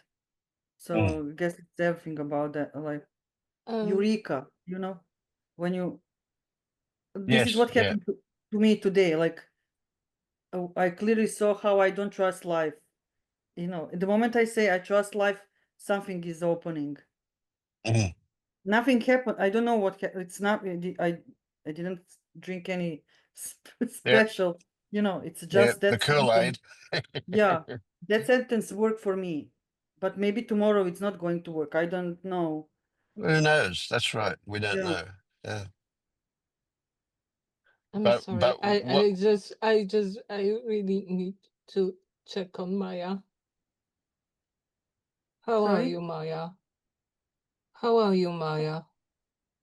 Fine, How fine. does it feel there? How does it feel there? How does it? Feel What? whatever, whatever is happening. Whatever is happening tonight, totally resonating. Totally. You pulled me out of bed. Me? I would never have done it. I mean, I'm dead at 10 o'clock. Now it's midnight. So I was ready to fall asleep listening to you, but I had to get up. Oh.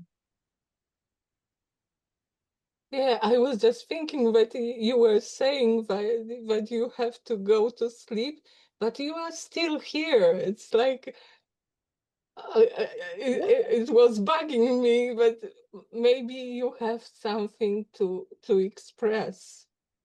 No, I have something to hear. Good. Yeah, please jump in. I'm Like listening. I'm not, you know, this is not. I'm just talking because I feel about if you have something to say, of course, like you know, I can be quiet. No, no, no, no, no, no. You're saying what it's totally resonating. What you are saying, everything totally resonating. Thank you, Maya. And it's so interesting. So, no idea. Feels good. It feels good. As Bianca Mhm. asked, it feels so good. It was good Yes, listening to you. I love your expression of love, Bianca. That was beautiful. Thank you. Yeah, yeah. Yeah. And we also have Tammy. If Tammy wants to say something, whoever wants to say, of course. Hi, guys. It's good to Hi, hear Tammy. you. I heard you laughing before, Bronny, and that was really fun because I get in those states also. So all of a sudden, everything just seems absurd and ridiculous, and we can laugh at it. So I love those times. And yes, then my mind comes in as well and says, but what about the rent and what about life? Yes. So, yes, all of it resonates. And Yeah, we share those practical life things. We share, all share, more or less. And the seeing, and what you were talking about, the field. I wasn't sure what you meant, just like an electromagnetic field, auras. What were you kind of talking about? A field that's around us, or just our feeling tone or the state of mind we're in? What were you meaning? So how I see, yeah, I'm also, thank you so much for pointing on that. Uh, uh, it's, I don't know if it is it imagination, but when I with inner eye look inside of myself, there is an image of field, and it's like, I don't know if my mind somehow trying to find that empty space, but inside it's like a, you know, when you have this I don't know how to explain. It's just like a universe, and then we are all side. We are all in this universe, but that's the field. I don't know.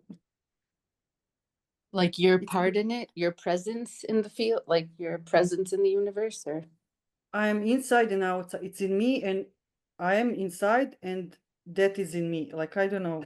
It's penetrate. You cannot touch it. You cannot. That it's just like when you are in. Someone dropped you in a empty space somehow, but I can see it like it's dark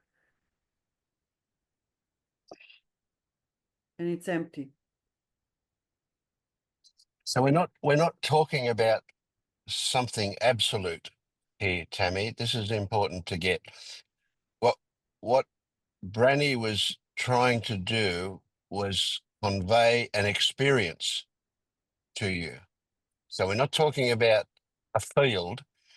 We're talking about an experience she had that that description was about as close as she could get to Hmm. conveying what it was. So it's the Mm. experience. And I'm sure you've also had the experience where you've had a moment where it appears that you're watching yourself rather than you're in yourself. Can you relate to that? Have you had a moment ever where you feel like you're outside of yourself and watching what's going on, including watching yourself? Is that something you've experienced? I actually experience it all the time. I always find that's funny about me. Like I can be in a very intense emotional breakdown. Like I can be in very intense states. And I can also, if I need to stop and describe it, is like I'm always seeing it from the outside and as Yeah, well. well, there you And go. Then that's it's your really version of what Brandy was hmm describing, the field. That's just hmm your version of it. Yeah. hmm But Brani, you also said it was a unified field. Yeah, yeah. To be honest, the strongest experience is something inside of chest, and it's like opening I feel expansion. This is exact experience right now. But what I think when I'm saying a field, maybe my mind is picking up from the previous experience, because then when I melted fully into, I was everywhere, and then it felt like a field of love. Like I felt it like I'm some kind, everything is like liquid gold or love or something like that. And then maybe my mind is trying to picture that again. I don't know what it's trying to do. But yeah, it's hard to explain. It's something, as I said, it's coming from behind, and then it's spreading. Uh, you know how it is. Like, for example, you're watching a TV and you don't see TV, or like you're watching movie in theater and you don't see the screen, like white screen, but you know it's like the movie is not on the screen, like how to say, you see life, but actually it's happening on the screen. If there is no screen, there is no movie or TV. And this is how I feel. Like I see simultaneously behind a field, like black field. And it's, when I look at the screen, I see the screen, but I also see simultaneously something. It's on black surface, black something. I don't know how to explain. Yeah, it's simultaneously.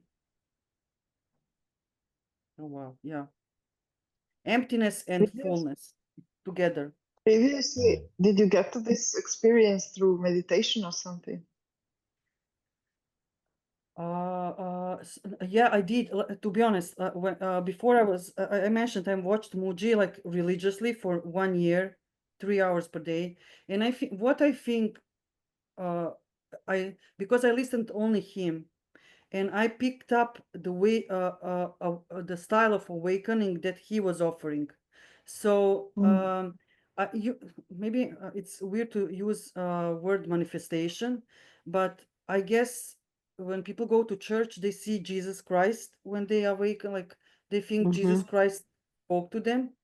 And since I watched just Muji, his style of awakening is very firework, like, and then I guess this is what my uh,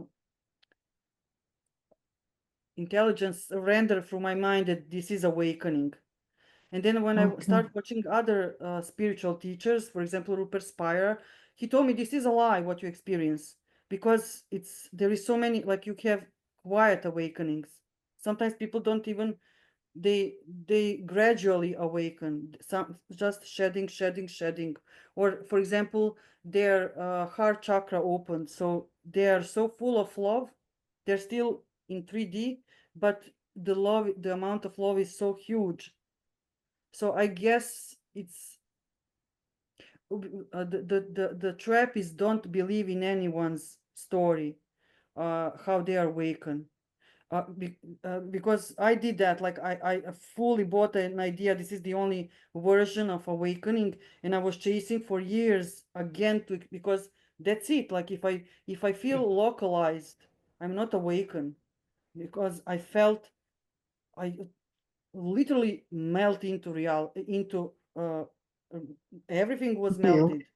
There was no beginning, there was no end. I was never, because I heard those sentences thousands of times. You were never born, you were never died. You are everywhere, wherever you go, it's you.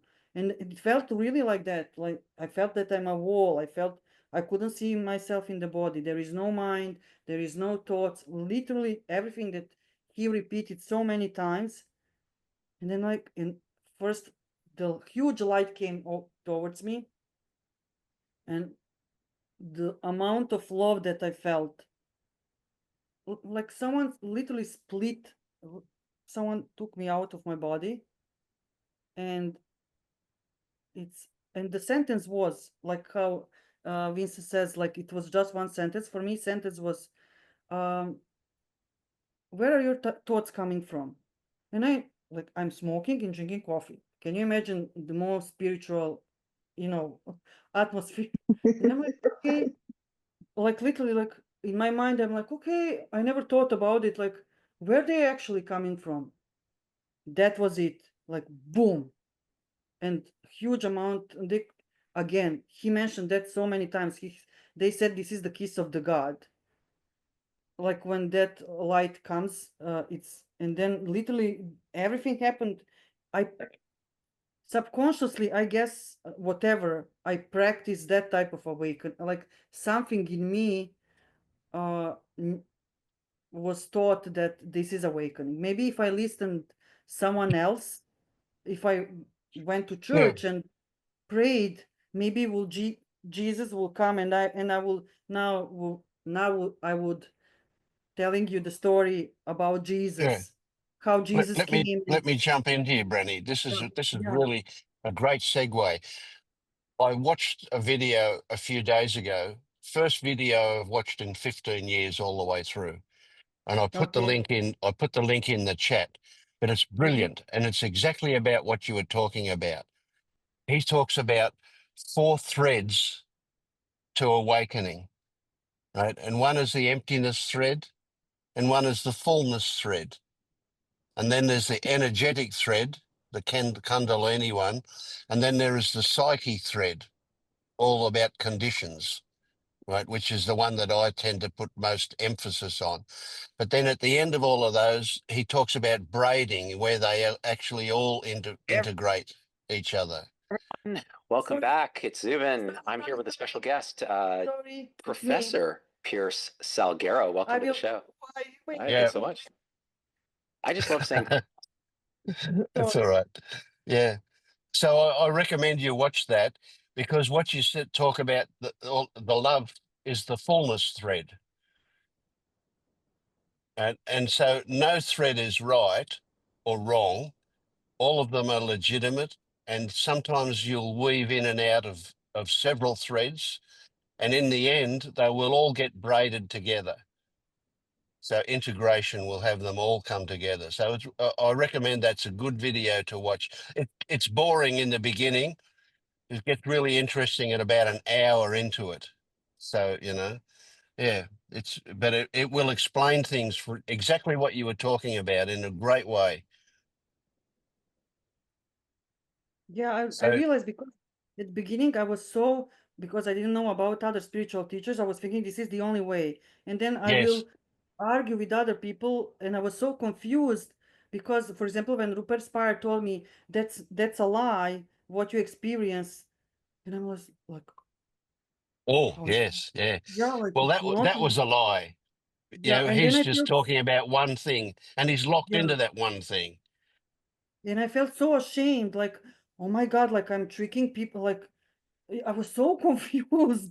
And because you expect that spiritual teacher understand that. Later on, I understood what he wanted to say, not to spread the story that this is the only. Then people will chase that type of, and that's not. It's not that it's not normal, but you cannot live from that space, because Mm, when you melt so deeply, then you are exiting the life. Then you're going to die. That's the level of. If you don't, if you're not in your body, how you're going to function. This is, I guess, somewhere close to Ramana, like when you're floating on the earth and mm, you're getting ready to. But for example, my body couldn't contain that level of light. And yes. I mentioned Vincent last time. 2 weeks after that, I dreamed about those white bodies that send love towards me, and my body couldn't contain that amount of love. Was like to ready to explode. And then later on realized, oh my God, this is actually, don't chase that level of love, because I imagine that the frequency of that we exist is so low that we cannot contain this would not exist. We cannot make a movie if that frequency exists right now. If you when you operate on that frequency, you cannot see the world. Everything will be, we cannot experience 3D. So that's why it's we should not, what I experience, it is a lie for this level of living, because you cannot live that high. In if you live that high, you need to go low also. It's very tricky. That's why I guess have those big amplitude in because I can probably go high but also low. And you know, and you should be in middle way, like, you know, like there is joy, peace, there is living from that space, but it's not you know, amusement park. That's also experience. Yep. Yeah. Yeah. And I guess when we leave the body, then we can fully experience. That's why I love. Sorry, oh, I'm talking too much, but like, No. just say the movie. Oh my God, Interstellar. When he looks from, did you watch that movie? Did anyone watch that movie? Never mind. Yeah, it's there is a scene when he is from 5D watching to this reality, and it's you can it's literally he is watching a movie, just a fragment of the story. It's what we are going to see. Never mind. Like, it's hard to explain if you didn't watch the movie, but yeah. And I was in the phase when someone dies, I was so happy because I didn't say to anyone, but I was like, oh my God, you're at home now. I was like, cannot because after that experience, like I was thinking, that's you know, that's home. And whoever died, like they're at home and they're basking in that love. And I'm like, please don't cry. They are happy, like they're, you know, I would say like with the angels, but it's Yeah. It always breaks me up in a movie when somebody comes home, when there is connection again. Yeah. yeah. Yeah. I did watch Interstellar a long time ago and I've forgotten about it now, so I'll have to go and watch it again. Yeah, the music is perfect from the movie, but there is few scenes like that explains. It's like a quantum field. It's possibilities, and it's at the end of the movie. That is what is nicely explained. But again, this is how we imagine it's going to be, but maybe it's not. Yep, who knows? Yeah, but we know it's more. We know how we realize how limited our current perspective is. The amount of love we are going to all have. Well, when you were talking about that, I'm so my experience here is, you know, you might guess it from some things that happen, but my experience is that a huge amount of love, I just swim in it all day, every day. You know, it's there, but it's, you know, it's even when it's not there, it is there, kind of thing. It's not that it's not there; it's just that I've forget about it because it's becomes normal. But I imagine that no matter which path you go down, as you get towards, I mean, this is a stupid story about paths and so on, but we're at a certain level of awakening, which I keep saying doesn't exist. It's not, there's no awakening. It's when mountains become mountains again, you're capable of experiencing those frequencies that you weren't capable of experiencing before. Things open up for you and you become more what I call fully human.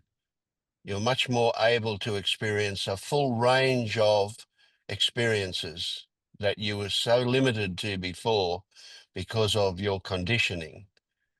Now, that's just one way to explain it, as I see. So you will, in my mind, you will reach that point where you can experience that kind of love. And it won't interfere with your normal daily life. It won't take Yeah, over. It won't push out everything else. It will exist along with everything else. yeah, because it's the world is made of it. Yes, absolutely. Yeah, I Perfect. could see, Yeah. yeah, I could see that, and I have also thought, oh my God, actually, this is heaven. Yes. This Well, is you know how I what? saw I have myself. a story that says what scientists have called dark matter that they cannot explain. That's love. That really is all that dark matter, which is 97% of everything in the whole universe, is love. They just call it dark matter because they're scientists. But that's Yeah, just a story on my part, but I like it. yeah, it is.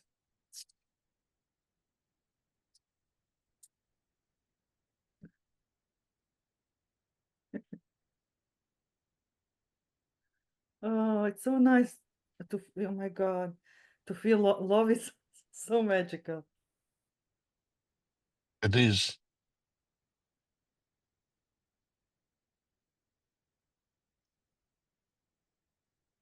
Hmm. And I think it's a trap. Well, It's it a is too. bait, definitely, just to keep everything existing. Yeah,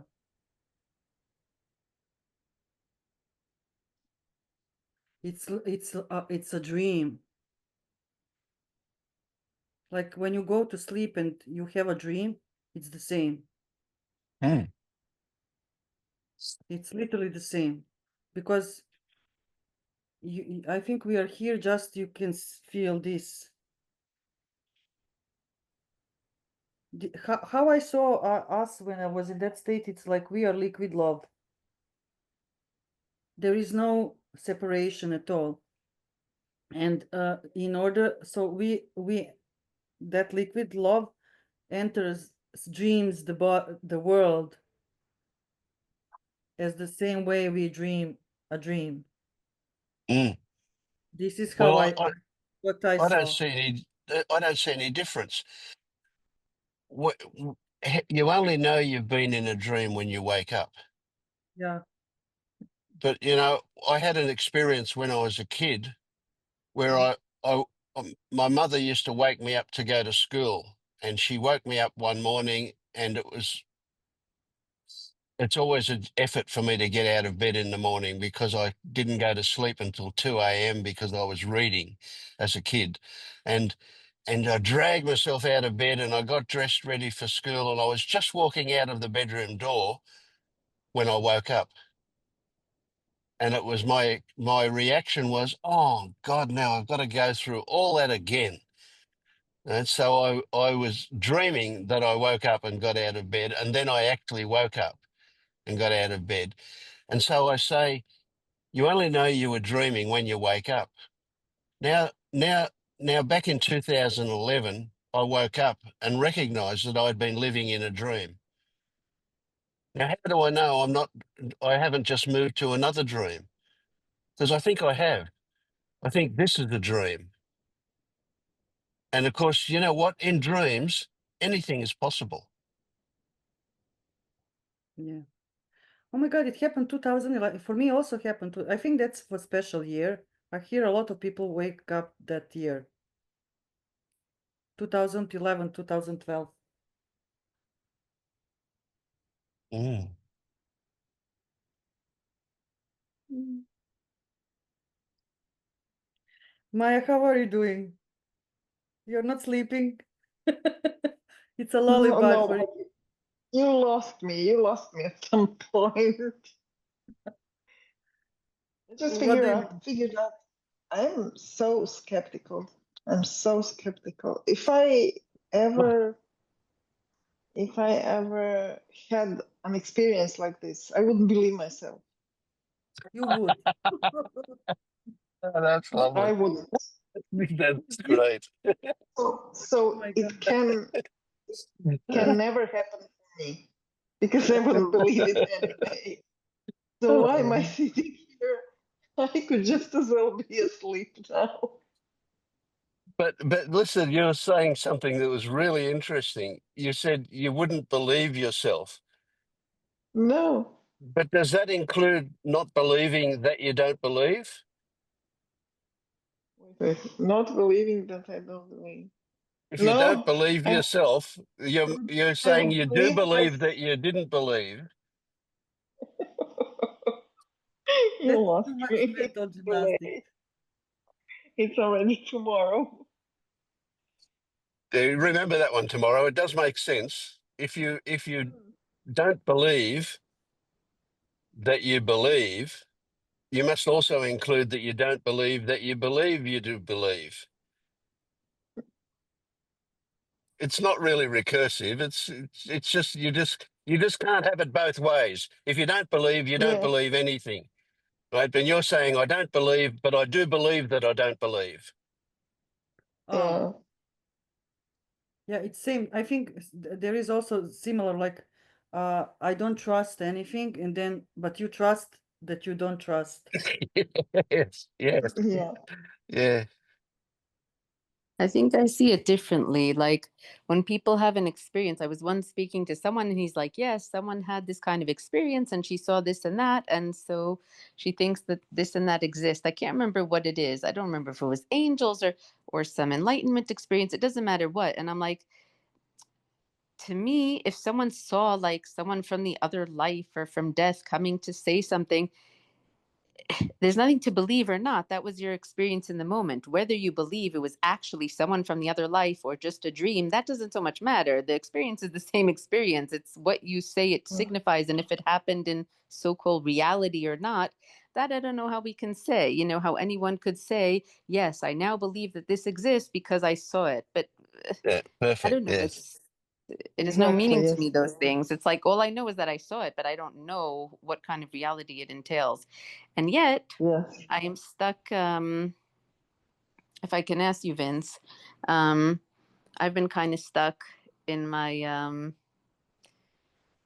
I'm so sick of myself, you guys. I can't even tell you. My patterns are trapping me like crazy. My mind, um, just old rages and outrages coming up, and injustices, and people this and people that, and my mind is driving me insane for days. And I can't hear the sound of my own voice. I can't stand all these patterns. I just can't stand myself. I don't know when this is going to end. I'm like half trying to do this spiritual realization thing, half trying to like analyze everything like psychologically, half trying to get out of it all. I'm just caught in this trap. I don't know. I don't Oh, know what to do with Tammy, myself. Tammy, that is Yeah. so good. Oh, I am so pleased for you. You know Oh that my God. you couldn't be in a better place to break out of that than to be so fully into it. That is just beautiful.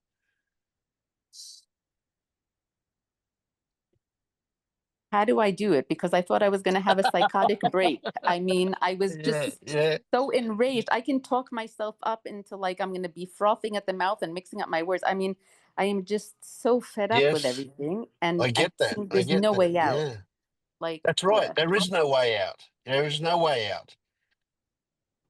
It it it will change when you accept that there is no way out. But yes, how do you I do still that? How believe do you that. do Yeah. that? You can't do it, can you? No, I still So believe I'm like having a accepting, tantrum. Like, I still okay, believe they yeah, should change and they're going to change, and I'm going to figure out a way to make myself perfect enough so that they'll change. I'm still like in the pattern. you can't do it. You can't do it. Okay, so what about this one?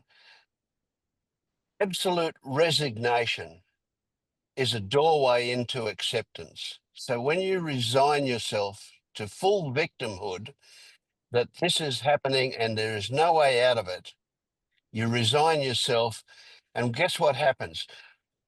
Your shoulders drop, you breathe out a big sigh, and you just allow whatever to be. At that moment, you have acceptance. And at that moment, because of that acceptance, things will change. But while ever you're fighting it, you're not fully accepting it.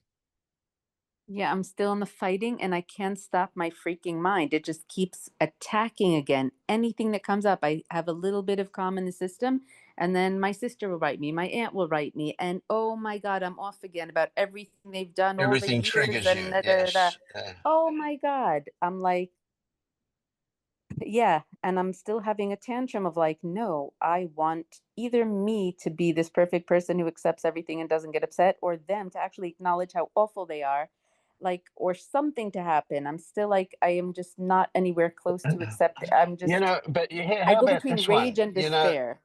Yeah. how about this, Tammy? How Mm. awful they are is their version of what you're going through right now. Okay, say that again. Them, what you're saying about how awful they are, you want them to acknowledge about how awful they are. Their awfulness is just their version of what you're going through right now. I didn't follow. Right. That's really, that's really clear for me, but okay. Um, you're experiencing. So let's imagine that they're experiencing you as being awful, right? And I what they're don't think they are. experiencing, We're not actually, this is all happening in my head. To them, I'm yeah, all yeah, yeah. civil Okay, and so polite. Yeah. that's fine. It's so this is the experience. This is the story we're telling. So we're creating this story where you're experiencing them as awful. Right now, what we're going to do is we're going to jump you over into them. You're going to become one of them, experiencing Tammy, and Okay. Tammy comes across as bloody awful because she's so frustrated and she's so short tempered and she's so unhappy, and I can't get along with her because of all this stuff that she's going through. No, no, but I'm lovely to them. They just see me, this is all in my head. In other words, I'm outraged at them, but this is not anything I say to them. I only say it to Okay, you and all in right. my own head. So all right. So you're good at faking being okay. They're not. They can't fake it. That's why they appear awful to you. But what they're Mm. experiencing, what they're showing you, is exactly their version of what you're going through. Yeah, no, no, no. So they're not upset with me.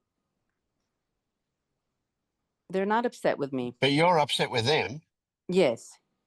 yeah, because of what they're showing you, because of the way they're behaving. Right, but it's not because they're mad at me. No, it's because they've got their own whatever it is going on inside them.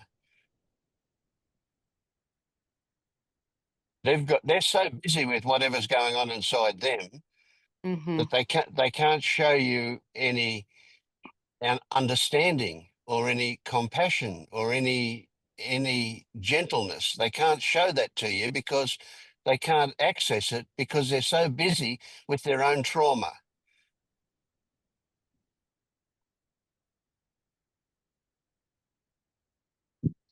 All right, how about this one? Forgive them, for they know not what they do.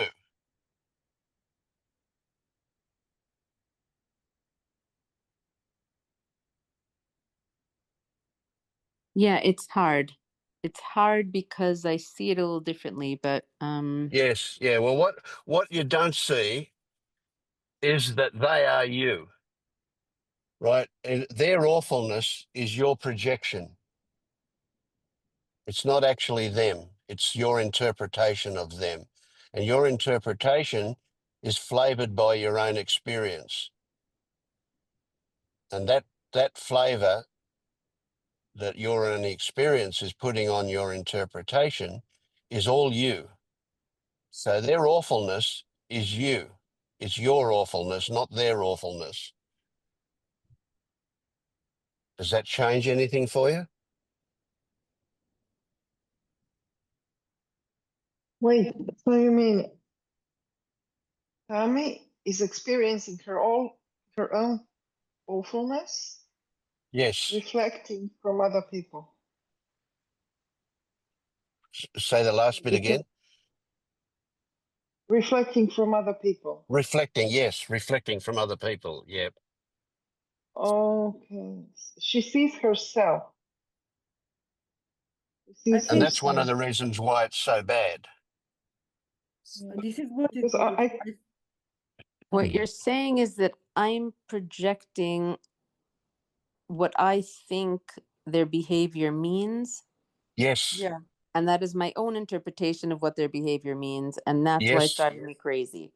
And that's what you're reacting to. That's right. Yes. And so I half want to go to like a top psychoanalyst and get like confirmation for my interpretation. And I half want to overcome it with spirituality. You understand? I'm drawn in like two opposite ways, sides of how to deal with this. But to me, they actually do have clinically issues. In other words, I Yeah, think there's sure. Yeah. serious But personality disorders there. That's what I think. yeah. And And that's neither here nor there. That doesn't change anything. You're but then still you're saying objectively it's not true. It's only my interpretation. And I'm saying I think no, objectively it is no, true. no, I'm not saying that. I'm not saying anything about the objective nature of it. All I'm saying is your experience, right? So you approach them with a story about them. It's your story about them. And that's what you're reflecting. And that's what you're then responding to, reacting to. Yes, I'm responding to my thoughts about them. This is true. Yes. Yes. Yeah. yeah. Now we don't need to stop that. That's where the diversion comes in. If we think that's something we've got to fix and stop and change, we're off down the wrong path. Because it happens and it happens and it happens. It's just what it is. It just happens. So the consequence is that if we can't do anything about it, all we can do is accept it. And the irony is that accepting it is what changes it, what allows it to change, what allows a different perspective in. So I don't know what is Tammy, is it endangering your life? But if something is really maybe, influence your heavily, maybe you should remove yourself from situation and then work on it. If I don't know what is the situation exactly, but Yeah, no, it's not endangering my life physically. okay. But this is an interesting one, and this is an area that for Tammy, from what you've mentioned before, that it's not far away from endangering your life. Like like the dogs that might bite you, for example, that does provoke that physical danger. Whereas this is not provoking direct physical danger, but it's still danger that you're responding to. But the danger is there because of your interpretation, not because of reality. I mean, there may be elements of reality, but that's neither here nor there. It's your interpretation of that where the imminent danger might lie. And I think I'm still trying to fix it because I know that they can be civil, and I'm trying to change how I behave and be even more perfect and even more giving, whatever it is, so that they'll to elicit certain behaviors from them. The whole thing is just this whole pattern. Today I was kind of, as I was walking outside, I was kind of people were talking before about, you have experiences that correlate with what you've heard. And I guess I was hearing a lot about the ocean and how this is all one thing. And I was just imagining the whole world as one fabric of being. And, you have been talking about like that everything is a result of everything else. And I was just thinking like my pattern with my sister and my mother and the other people, it's just like one big tug of war. Like everything is just tensegrity. Everything is like just connected, and like it's just waves of pattern. Like I was observing myself the other day in the park, and like if there's noise or dogs or people running by, doesn't matter what I think or do, the body contracts and doesn't feel safe, and then it loosens and feels safe, and then a group of people pass by, and I was imagining everything as just like pigeons or schools of fish or everything. It was just one happening, and then that happens, and it's caused by a million other things, and then this contracts over here, and then it releases, and there's really nothing anyone can do about anything, kind of seemingly. It was all just happening, and I can't help that I keep contracting and not feeling safe, and I can't help this mind that's going crazy, and I can't help trying to perfect and trying to do. I don't know, it just seems like I'm really reacting in like post-traumatic ways, and I don't know. So I was kind of seeing it as like not for a few minutes there in that observation, or an hour or whatever in the park, as just like things were happening and passing, and I was trying not to get into a Yeah, yeah. story, just observe what was Okay. happening with me. So But look, this is a bit tricky, but I think what you're doing is right. I think it's a good way to do it. Okay, so you recognize that what you're doing is that you're overlaying what's going on, or what appears to be going on, with a story, and that story of everything connected, etc. Right now, the reason that the body is still contracting is because there's another story that says that the first story isn't is just a story. It's not real, or a version of that. Don't take me literally in that sense, but what the so what I'm saying is that what you're doing, it's a good technique. It's a skillful way to do it. We just need to get a little bit more skillful with it, and look for and see if you can find another story that stops that story from having the effect that you would like to have.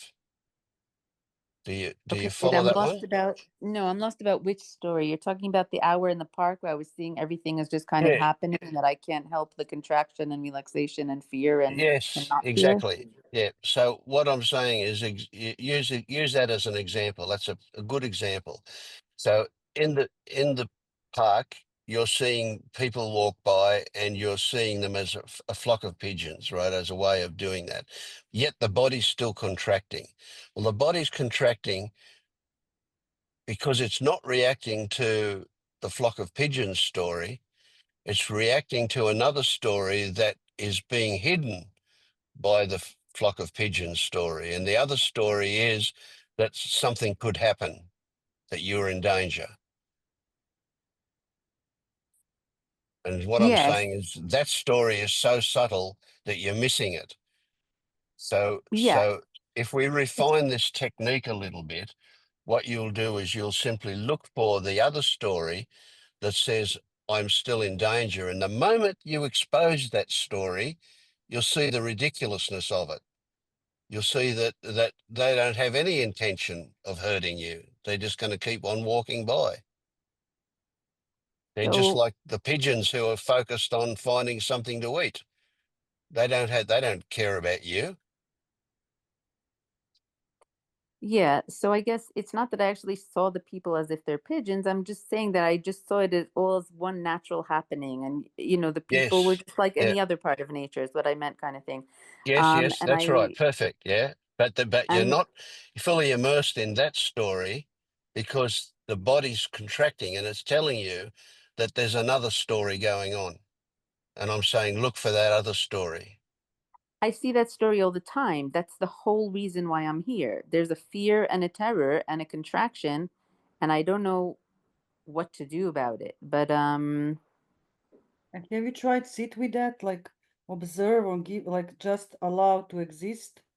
If it's surfacing so heavily, maybe it wants to just leave and you are holding, because you are afraid of it, you are holding to that terror. You know, like for example, if you can watch, like this is, I guess that's what I was trying to do in the park. I was trying to see, how much I can relax, allow the body to relax while I'm not home with the doors locked, in other words. But this is not a new story, and it's I in other know, words, but this is not a new experience. This is my experience of life for many years. So but if you identify that you, Tammy, is in terror, then it's hard. The moment you cannot let go the story because it's your identity. But maybe if you try, this is a trick, if you try to observe that pain as a child, so this is me. I'm just trying, like brainstorming. I don't know is this possible, but if you can just observe as like as a child, like that pain is child with the pain. It's little you, Tammy, with the pain. And so if you see yourself as a little with the pain, how would you hug that tummy, or would you push away, or would you freeze? Am I clear if I enough? was, in other words, if I was me now, observing little Tammy with a fear, what would I do? Yeah. How would you react to that pain? I would put my arms around her and completely protect her and tell her she's safe because I'm going to protect her. But But can you do that? Like just try that exercise. Like give the space uh, that the terror exists in real time, but just uh, make a story in order for you to, at least at the beginning, can hold that pain. If you push away from, like this, if you push emotion from yourself, it's going to come back. But if you allow, or other technique is, if you go in, if you don't give a story, but for example you feel a terror, and then guide yourself through sensations, like, okay, where is the terror? In stomach, like solar chakra, chest, head, wherever it is, in whole body. And then try to immerse in that sensation. Is it, what is color, what is the color, what is the, is it, you know how strong it is, but don't narrate that much, more like uh in sense of not labeling and not yeah, adding story. yeah, I That know what it's like that. because this is something that's been with me for many years. I kind of just freeze. I turn to a rock. I don't breathe. In other words, I could be one of those fish that live underwater for 17 years like a turtle because I barely take in any oxygen. I just go into like I know what it feels like, but So, Tammy, I really like yeah. the idea of you and young Tammy there. And what what you said, I would like to change a little bit. And what you said was that you could tell young Tammy that she's safe because you will protect her. Right now, that's where the I want to say problem comes from, right? Because you are protecting young Tammy in you now, and that protection is where all the problems come from. What what I want you to do is firstly tell young Tammy that it's okay for her to feel what she's feeling, right? So you acknowledge the feeling, you don't put it down, you don't say it shouldn't be there, you acknowledge the feeling of terror that young Tammy has got, but then you point out to her that there's no real reason for that terror. What she's frightened of is a story, not anything actual. I say she doesn't need protecting from anything. She needs to Since I you can. sorry. I can't stand it. Why should I believe my mind telling me another story?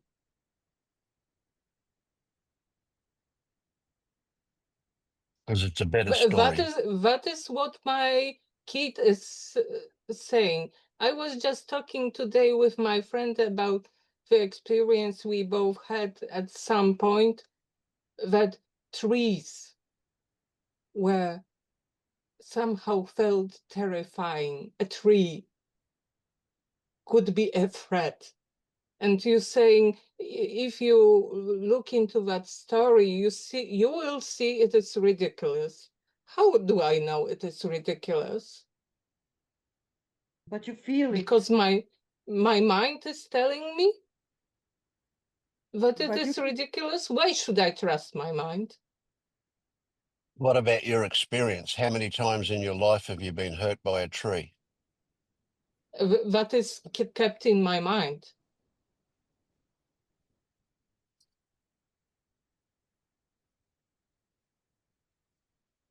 Yeah. What I'm saying is that this story is a better story than the other story because it leads somewhere to a different experience. That's all. Yeah, I think that too. But I still don't trust it. And I can't force myself to trust it. Mm. But you, again, let's go back to you trust that you cannot trust.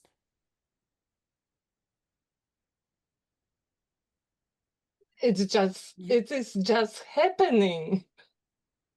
I can't trust this. Allow that experience. I think the difference is that you guys are talking about fear as if it's something intellectual that can be reasoned, and fear is an experience of terror that grips the body and mind. It can't really be reasoned with. So, like when I go out with my nephew who's 3 years old and I take him out a lot, we go to the hike, we go to a park, we walk outside a lot, and we love to spend time outside. And because I don't feel often a sense of safety when something will approach, but I am still able to tame it down as much as I can to not give him a feeling of terror as much as I can, which is a miracle that I don't freak out like in front of dogs in front of him, because all my life I did. Um, but he also knows that I'm cautious and I'll protect him. So if a dog passes by without a leash, I immediately pick him up very calmly but very assertively, and I'll say, "Can you please put the dog on a leash?" So he knows I'm going to protect him. And that's how I feel I could do for small Tammy, but I can't do more than that because I don't have a feeling of safety. And I think that's a difference. And maybe that's what the other woman was saying now. In other words, it's not something that can really be reasoned with. In my experience, when I'm out there and the body contracts and the mind goes crazy, it's like when you're startled by a mouse. In that second, when you're gripped in that, like when something startles you, a loud noise or something, and the body goes ah! And kind of freaks out for a second. That's where you're stuck. It's not a place that I find I can reason with and say, well, don't worry, it's not happened before or this and that. It doesn't touch that place. And so when there's a feeling of unsafety, there's a feeling of unsafety. That's why I always wonder if maybe I need to, in other words, what it's from. Is this just organic from my own self? Is this how I was born? Or is it because of chronic PTSD of living in a place that was not fully safe for a child in terms of not hugely, but constantly under chaos and screaming and tension? So I don't know. And then how it can be solved. But I'm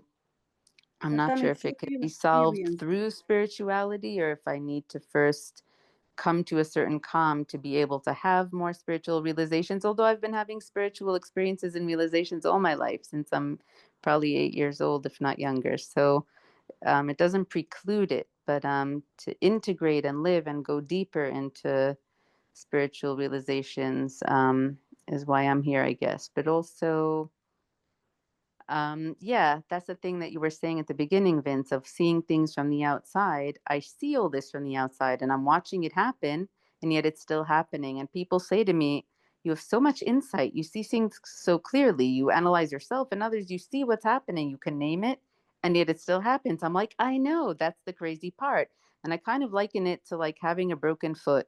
It's like I can see it, I can define it, but it's still there and it's not getting fixed just because I can see it. And that's kind of what I experience in my own psyche and mind. It's this weird thing where I see it very clearly, I can talk about it, and yet I'm in the throes of crazy stuff. And I'm not sure what the approach is to it, but I can relate. I also have CPTSD, and I feel that terror, life terror, and fear. So, as told you about the child, and you gave a good example with the dog and your nephew.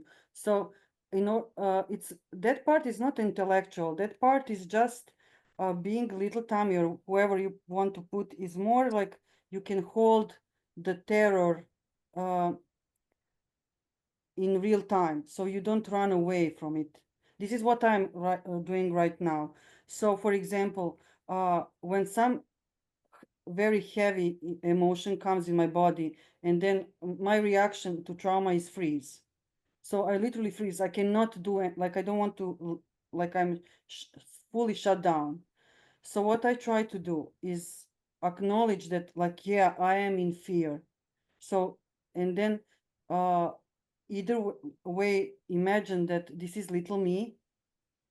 And I am not telling her, okay, can you please chill and be happy? I'm saying, yeah, it's okay to feel terror right now. And I'm here and we are in a big body. And when you were little, you couldn't feel that terror. But now it's safe to feel. We are not going to die. So you please, I love you. You're safe. I can do that for you. Just let's feel that terror. And sometimes I will shake. Sometimes I will cry. And this is how I allow that emotion that is assigned to that little body. Just I made a story. It's not true, but just in order for me to with approach with emotion with love, I need to assign myself little. I don't want to run away from emotion because the terror is so huge. And then if mind jumps in and, oh my God, this and that, and you are going to die, and there is no solution, and you are this and that, you're not worthy. Like when mind jumps into that with, if I don't have anything to shield and allow that terror to comes and be felt finally. Or other way, what I do is I go physically into emotion. So I don't assign this is terror. I just say this is energy. So for example, I feel tremor in my uh, uh, arms. It's cold. It's somehow painful, and then I stay with that, like literally like sensation. I don't go into anything. It's emotion manifested as sensation, sorry. So it's just in order to allow body to go through the motion. Before I would run away, I will scroll. Sometimes I cannot hold, like I can be just 5 minutes in terror, and then I need to scroll just like to dissociate in a little bit to allow my body to, and then I will go, allow in small quantities per few through day, like because my body cannot hold enough. That doesn't have. Yeah, this is my Yeah, like. and Yeah. I think that's what I was trying to do in the park. In other words, by just trying to see it all as just happening and not blaming or whatever, and just watching how the patterns happen. And I have done that, but it just doesn't seem to really decrease in any. Look, I guess I am not in as much as I was years ago. The fact that I can even come on a group like this and talk to you guys, it's a whole different state than I was years ago. It's just so slow moving by such tiny increments, and there is still so much fear. Um, Frustrating. yeah, Yeah, yeah, right? Yeah. It Sorry, feels like we Vince, spent for our life. shouting. I think it was the mother wolf that came out.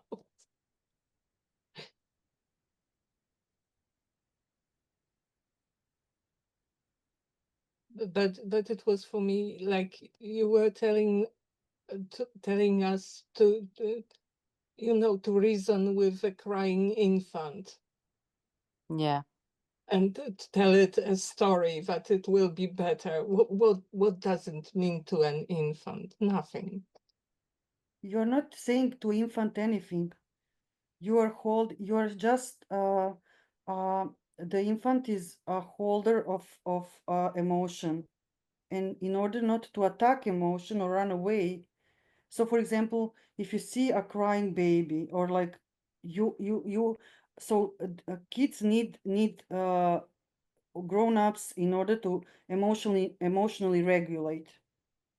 So the role of parents for young children is to teach them how to, because they are so small and they don't have still mental capacity to emotionally regulate, and they don't know how to react, they freaked out.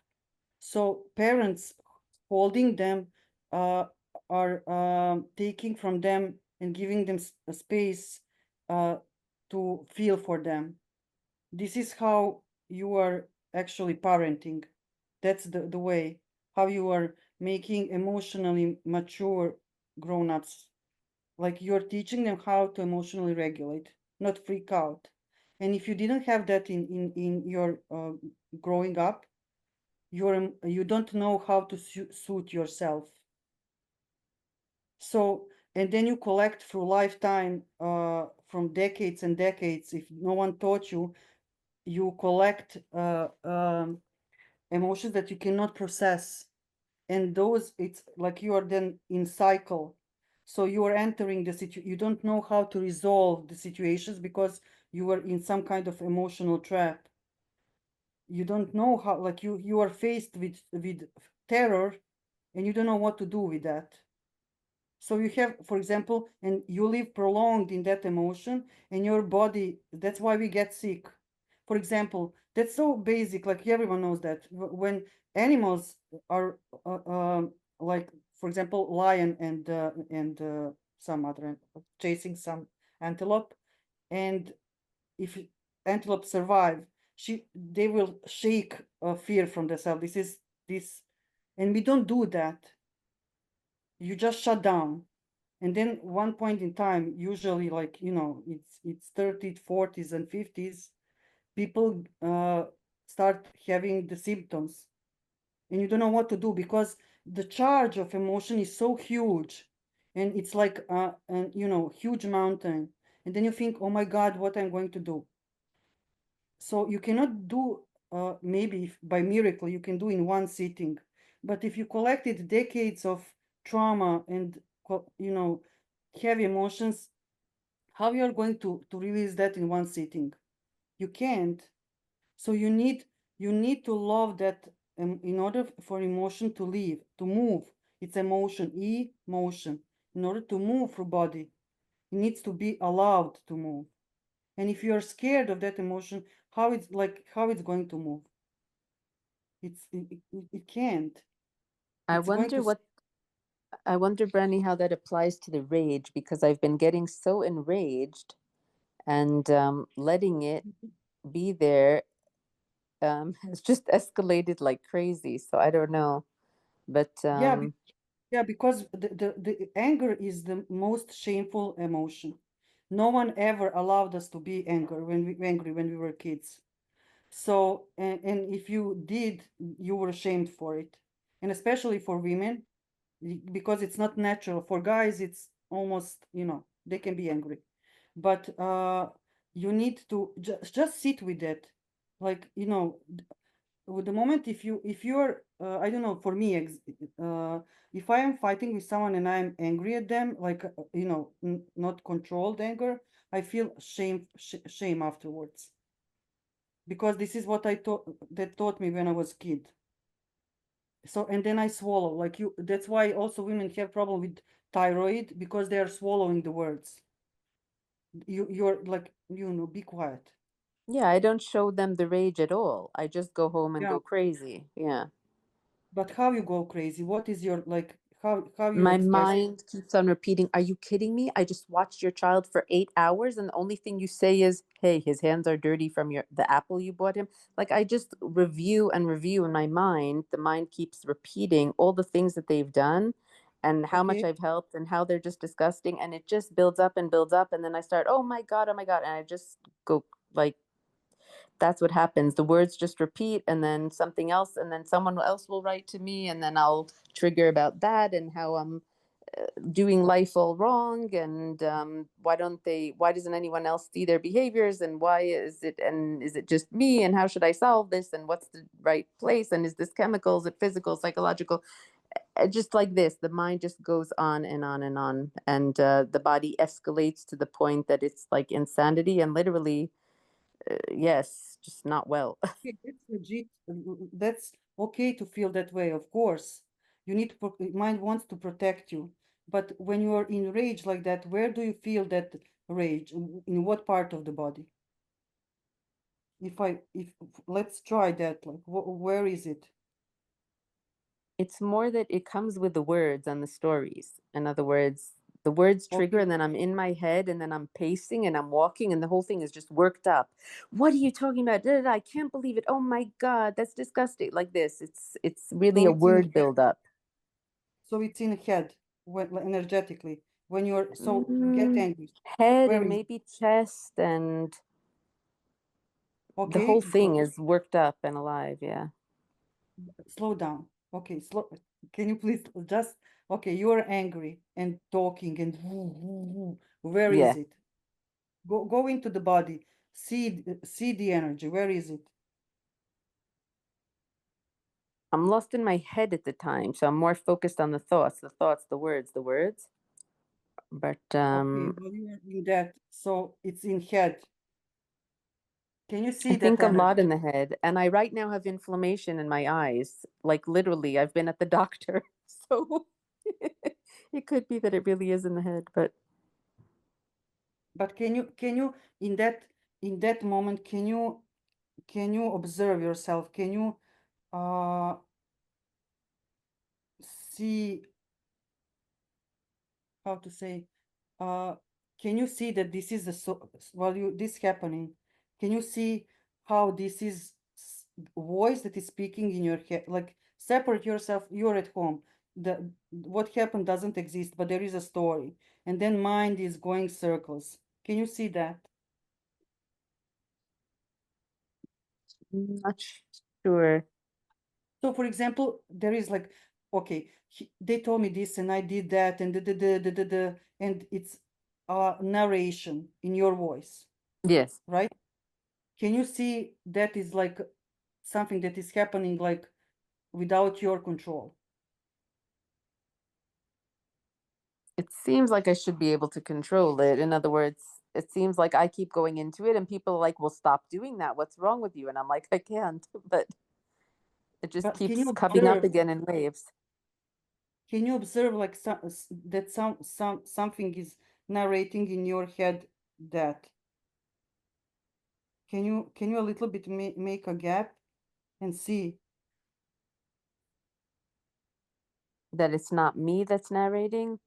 Is that what It's you like, mean? yeah, like you can separate yourself from the voice. Mm. It's funny. I can separate myself from a lot of things, but that is I'm really in it. And that's why it feels so insane. So you feel you're in body and in a thought one, it's you, Tammy, experiencing that, right? I did feel The that. narration is me, yes.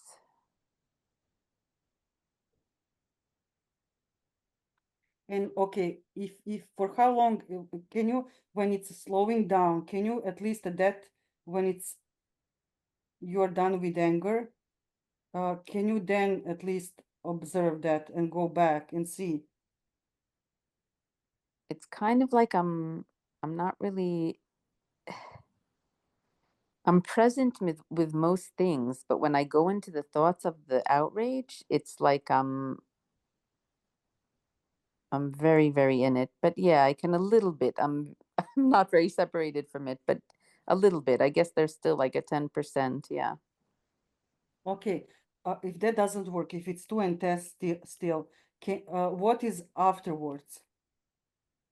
Like when the thunderstorm is over, how do you feel? It's been a few days where the thunderstorm keeps coming back, so I'm very, very raw, and I'm aware that at any second it can come back. Like I'm talking to you guys, the minute I hang up, I can be aware that anything can trigger it to start again. It's scary and and feels exhausted. And if you tap in right now experience, like don't think about rage, like what you feel right now, Right now, or I'm holding my chest, I'm holding myself down like a wild horse so it doesn't run away again. okay, can you tap into that experience? Yeah, And where is it? chest. Okay, and what can you tell us more? Also, sorry, do you want to do this? Like I, yeah, it's just try to maybe tap into this experience and like while you're not under that heavy energy, whatever is happening after or in mid. So maybe something below the anger. Fear and despair and Okay, sadness. sorry. First of all, I don't want. I took over. Like maybe someone else wants to say something. You keep going. Are Tammy, are you okay with this or no? Yeah, I mean, I don't know unless just Vince wants to end and unless you have any homework to say to me, Vince, or anything. Okay. I'd like to stay with this. I like what's happening. Okay. And I'm happy to hang in for another 15 or 20 minutes. Okay. Are you okay with this, Tammy? Yeah. Just if you have any insights to jump in, Vince. I'm liking what's happening. I'd like you to keep going, Brenny.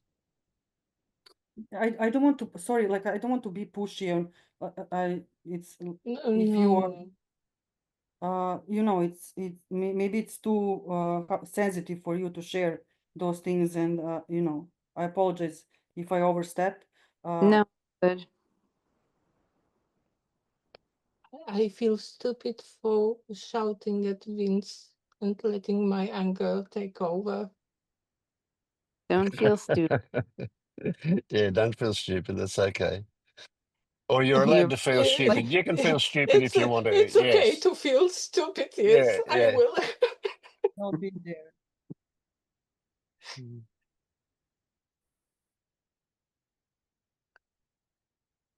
So I think Brandy was onto something there, Tammy, and I think what I heard you say was that when this narration is running like a pack of wild horses, that it's impossible for you to feel into your body because that takes precedence.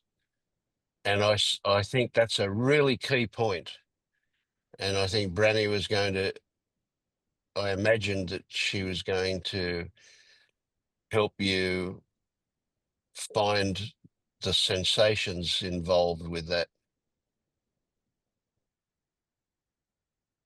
yeah, while it's going on, it's like I get into it and I'm pacing and the energy is really high and hot in the body and but the all the attention is like on the thoughts. And so it's not focusing on the body or on the big picture, which I usually can and do. I'm usually both in it and looking at it in my life in general.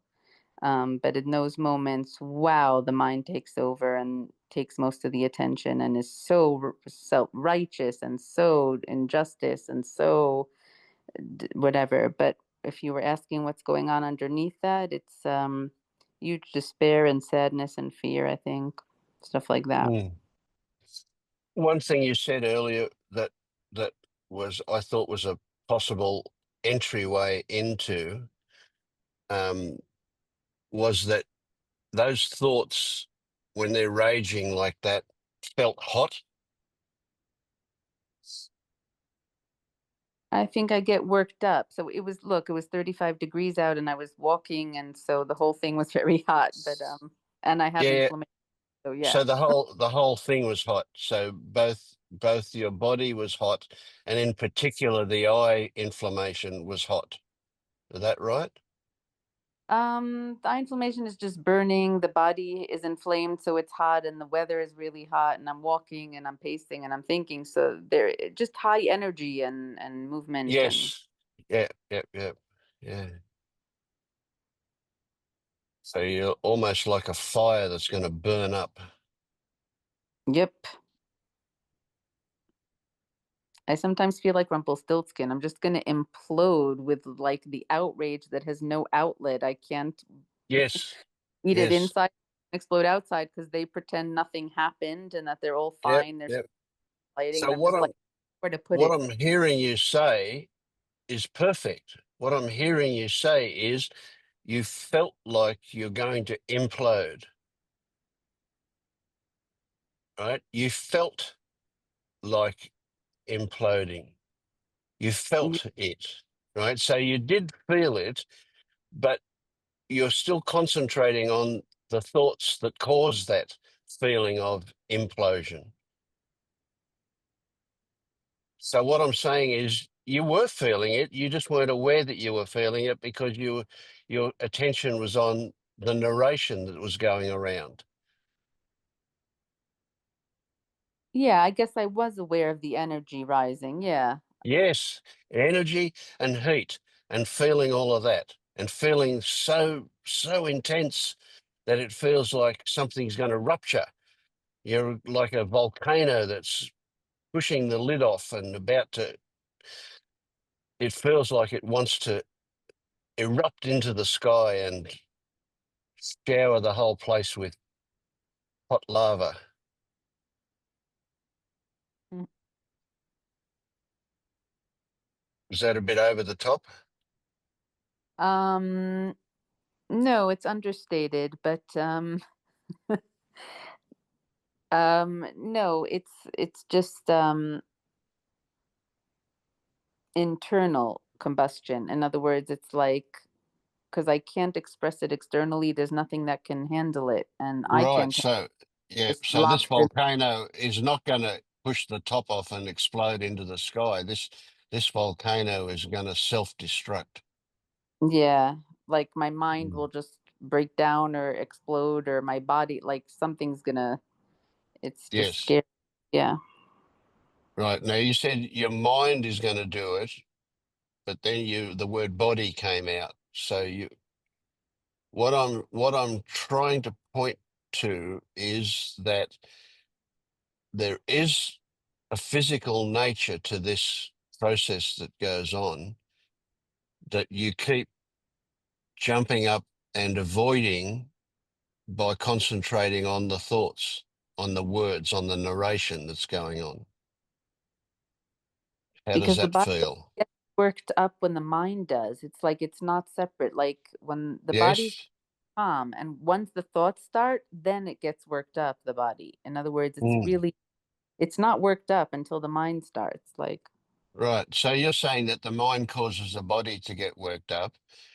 What I'm saying is when you can focus on the body, that will affect the mind. Right. So you're saying the mind causes the body, and I'm saying great. Let's look at that and get in touch with the body, and then the body will affect the mind. Right. And when you focus on what the body is experiencing, the mind will calm down because you're focused on the body experiences. But when the body experiences are just almost in the background and you're focused on the mind, the body is continued to get worked up by the mind. Do you get what I'm saying? I mean, you might not believe it, that's okay. But do you get what I'm saying? That if you can get from the mind into the body part of it, that will affect the mind in a good way. I'm hearing you, and it's like waves of the mind coming back in, and I can't stop it. every time it gets triggered again or starts again, I can't seem to stop it. So in Right. between, So I instead of think trying to stop the mind directly, right, you just focus on what is the bodily component of this process, because it includes both. Right. So when you start, look for the heat. Where is the heat in the body? The moment you focus on what the sensations are and where they are and what they feel like, you're disengaging from the mind. You can't do both together. So while you focus on the mind, the body will get worked up, but you can't focus on the body. It's in the background. But now that we know that the body does have an involvement in this, that there is heat there, that there is a feeling like implosion, right? That if we can focus on that, we withdraw energy from the mind. We stop the mind from racing off. With we deprive it of fuel. Do you get that? I hear you. Two things. One, there's only the sense of implosion while the thoughts are going. In between, the body is almost fine. And two, I don't think I can stop the mind. You have no idea with what ferocity Yes. it And I'm comes. Like, saying don't try to stop the mind, just focus on the body, mhm, and the stopping will happen, or slowing will happen, or not. Maybe it won't. mhm, mhm, But it's something for you to try to do. Focus on what is the sensation, where is it, what does it feel like, and really, really, really get close to that bodily feeling. And while you're doing that, you might also notice that the mind has been deprived of fuel. mhm. So you can see how the mind gets itself going, and then it feeds itself, and it gets going faster and faster and faster. You follow that one? Yeah, and when I try to stop it, it says, "No, no, no, but listen, but this, but they did Yes, that. But how am yes, I going to yes. solve this? Yeah, But the," yeah, that's and it right. Yeah. just, you And so can't you stop it. can't. Yeah. Yeah, that's right. No, we recognize that you can't stop the mind directly, Hmm. but we Okay, can so I'll try deprive to it. go to the body. We can deprive it of fuel. That's right. Yeah. Hmm. So, all right. So what if you take that as homework and something to try? So every opportunity and so what we'll see is that when the mind starts up, oh, great, here's another opportunity. This is a good example of opportunity. And here's the mind going. Let's see if we can get into the body and observe what happens by getting into the body. Don't worry about the mind. Forget about the mind, what you can and can't do with the mind. Just get into the body when the mind starts going and see what happens. I Will you guess take? there's just such a strong belief that I need to solve this. In other words, that it's been a pattern that's been going on for years, and I need to Yeah, figure out yeah. what my patterns are and solve them, or else Well, I'll how's always that gone not get for you? along with people, and I'll have to figure it out. And Yeah. So how's solving it worked out for you?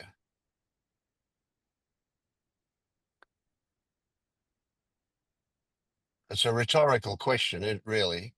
well, honestly, I think it's helped me somewhat. Ah, okay.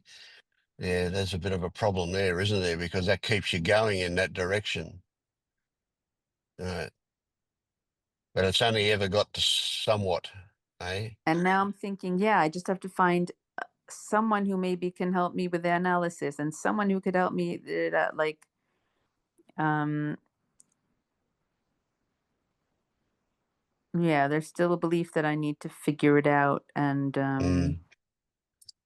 Okay, well, if you feel that that's the road you need to go down, then this is not the place for you. You need to go and see a psychotherapist, and you mhm. need to see one that can help you get fix it in that way. However, having said that, I don't think you need to do that. But then that's just my thoughts. Because it won't really solve it. No, it may well solve it. Yeah, there's some pretty good psychotherapists out. There's a lot of shit ones too, but there's some pretty good psychotherapists out there, and I'm sure they probably can help you with that one. They'll give you skills and techniques that will enable you to get past that, or they'll give you drugs, one or the other. I'm more So looking to understand, like to have a different story in my head about what motivates them. So yeah, yeah, it won't be my projection, it'll be objective truth. You know what I mean? That kind of thing. But yeah. Okay, yeah. See, well, that's why I say here, there's no such thing as objective truth. That's mhm. just another story. So yeah, it's it's a tricky one, that one. But if you go to the right person, they will have an objective truth that may work for you. Yeah, I mean, so far I found that everyone I've spoken to in my life has a different version of objective truth, and that's why my brain is still so confused. But Yeah. Well, my version is that there is no such thing, mhm. or rather, there is what we call um, uh, and there. Oh, I can't even think of the right word now.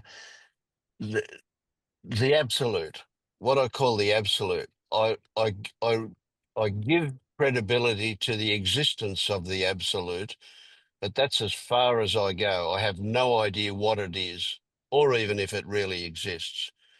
Right. So I'm not concerned about and objective truth, if it exists, belongs in the absolute. So it has no relevance to me. Right here, we're all about subjective everything. And if I just have this story in my head that I'm just not ready to surrender yet. I'm not ready to be in acceptance, and I'm just in suffering and I have no way out. That's like where I feel I am. Yeah, But yeah. Okay. Well, I'm saying if that's the story that's there, embrace it. That's a good story. And that's true. I mean, your experience is telling you that that's actually what is happening right at the moment. So it's true. So once you accept that completely, it'll change. accept that I'm not in acceptance and that I'm not ready to be and that I'm just suffering and I'm Yes. Yep. doomed to be stuck in hell right now. Like, Yeah. Right. Accept all of that. If that's your experience, that's what you accept. But you don't accept it as an objective truth. You accept it as your current experiencing, and mhm, remembering that your current experiencing isn't the result of past, and it means nothing about the future, because every moment is fresh. Every instant is a brand new instant.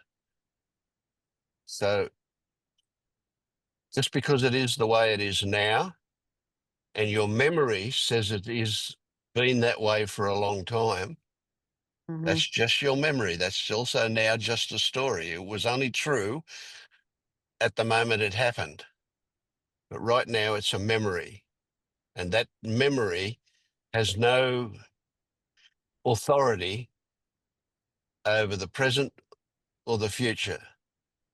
So what will happen, we don't know. How it can happen, we don't know. We don't know anything. We only know our interpretation of what's here right now. So when I go into stories of like, oh my God, these patterns of myself, I'm so sick of them. How will I ever resolve them? And shame and guilt and blame. And why can't I solve Yeah, this? And it's been so long yeah, standing. To just watch that happening and say, I can't stop my brain from making up these stories and just watch it all that's happen. right. Yeah. It's like you got the televisions going on a station that you don't even like, Oh, it's a bad and one.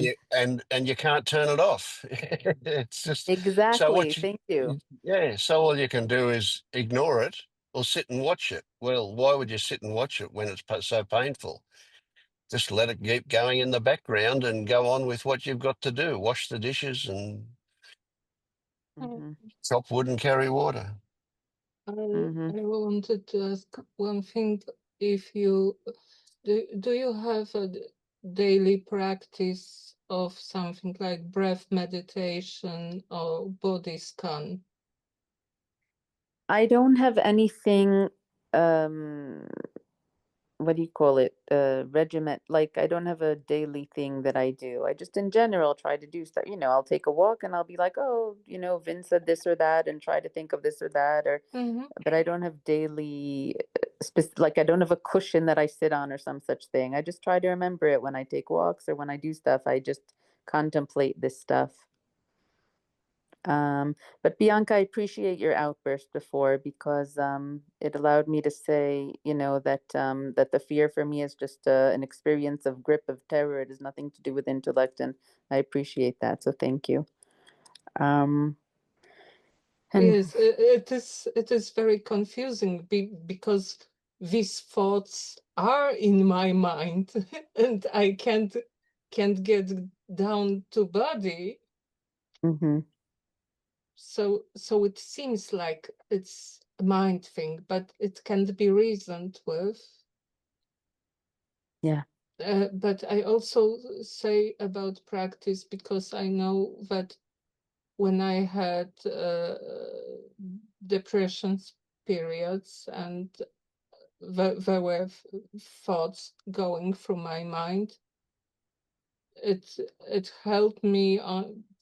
It was helping me that I had this habit of breath meditation, and Mm-hmm. just out of habit, I was able to and it wasn't for long. It's not like it went away. It's just that I got a few breaths of Mm-hmm. relief, and Mm-hmm. and that was all. But anything was Right. A few breaths is a few breaths. Yep. yeah, it's better than nothing. Yep. Yep. Thank you. Um, thanks. Yeah. All right. So Vince, just to try and remember that, like, it's very hard what you say of like every moment is new and it's not caused by the past and doesn't mean anything about the future, because that's all the stories of despair and whatever that why haven't I solved this yet? What's wrong with me? Is it built into me, or is it just, from PTSD? Will I ever solve it? And how all these things are fueling it. And then Yeah, all yeah. right. That's, So just watch it and allow it more to yeah. be, and And not to worry. another story that I've got, Tammy, that I would like you to consider is that you weren't born this way. You learned to be this way. It's the result of life experience that's led you to this. And because you were conditioned to be this way, you can be unconditioned, But how do I deconditioned. know that it's not just something that's wrong with me? That's a huge question of mine. Like, maybe I was Yeah. born with something wrong with me. Well, that's Like, possible. That's possible. And I don't know that. What I'm saying is hmm I have a story that hmm you were born clean and you learned this hmm thing. It may or may not be true, but it works for me. yeah, that's my hope. And there is some evidence of it, but, Mm. All right. and, yeah. Thank you, Tammy. Thank you all so much. I appreciate you all. Thank you so much, Vince. Okay. Thank you. Thank you, everybody. See ya. Enjoy. Bye. Thank you. Bye.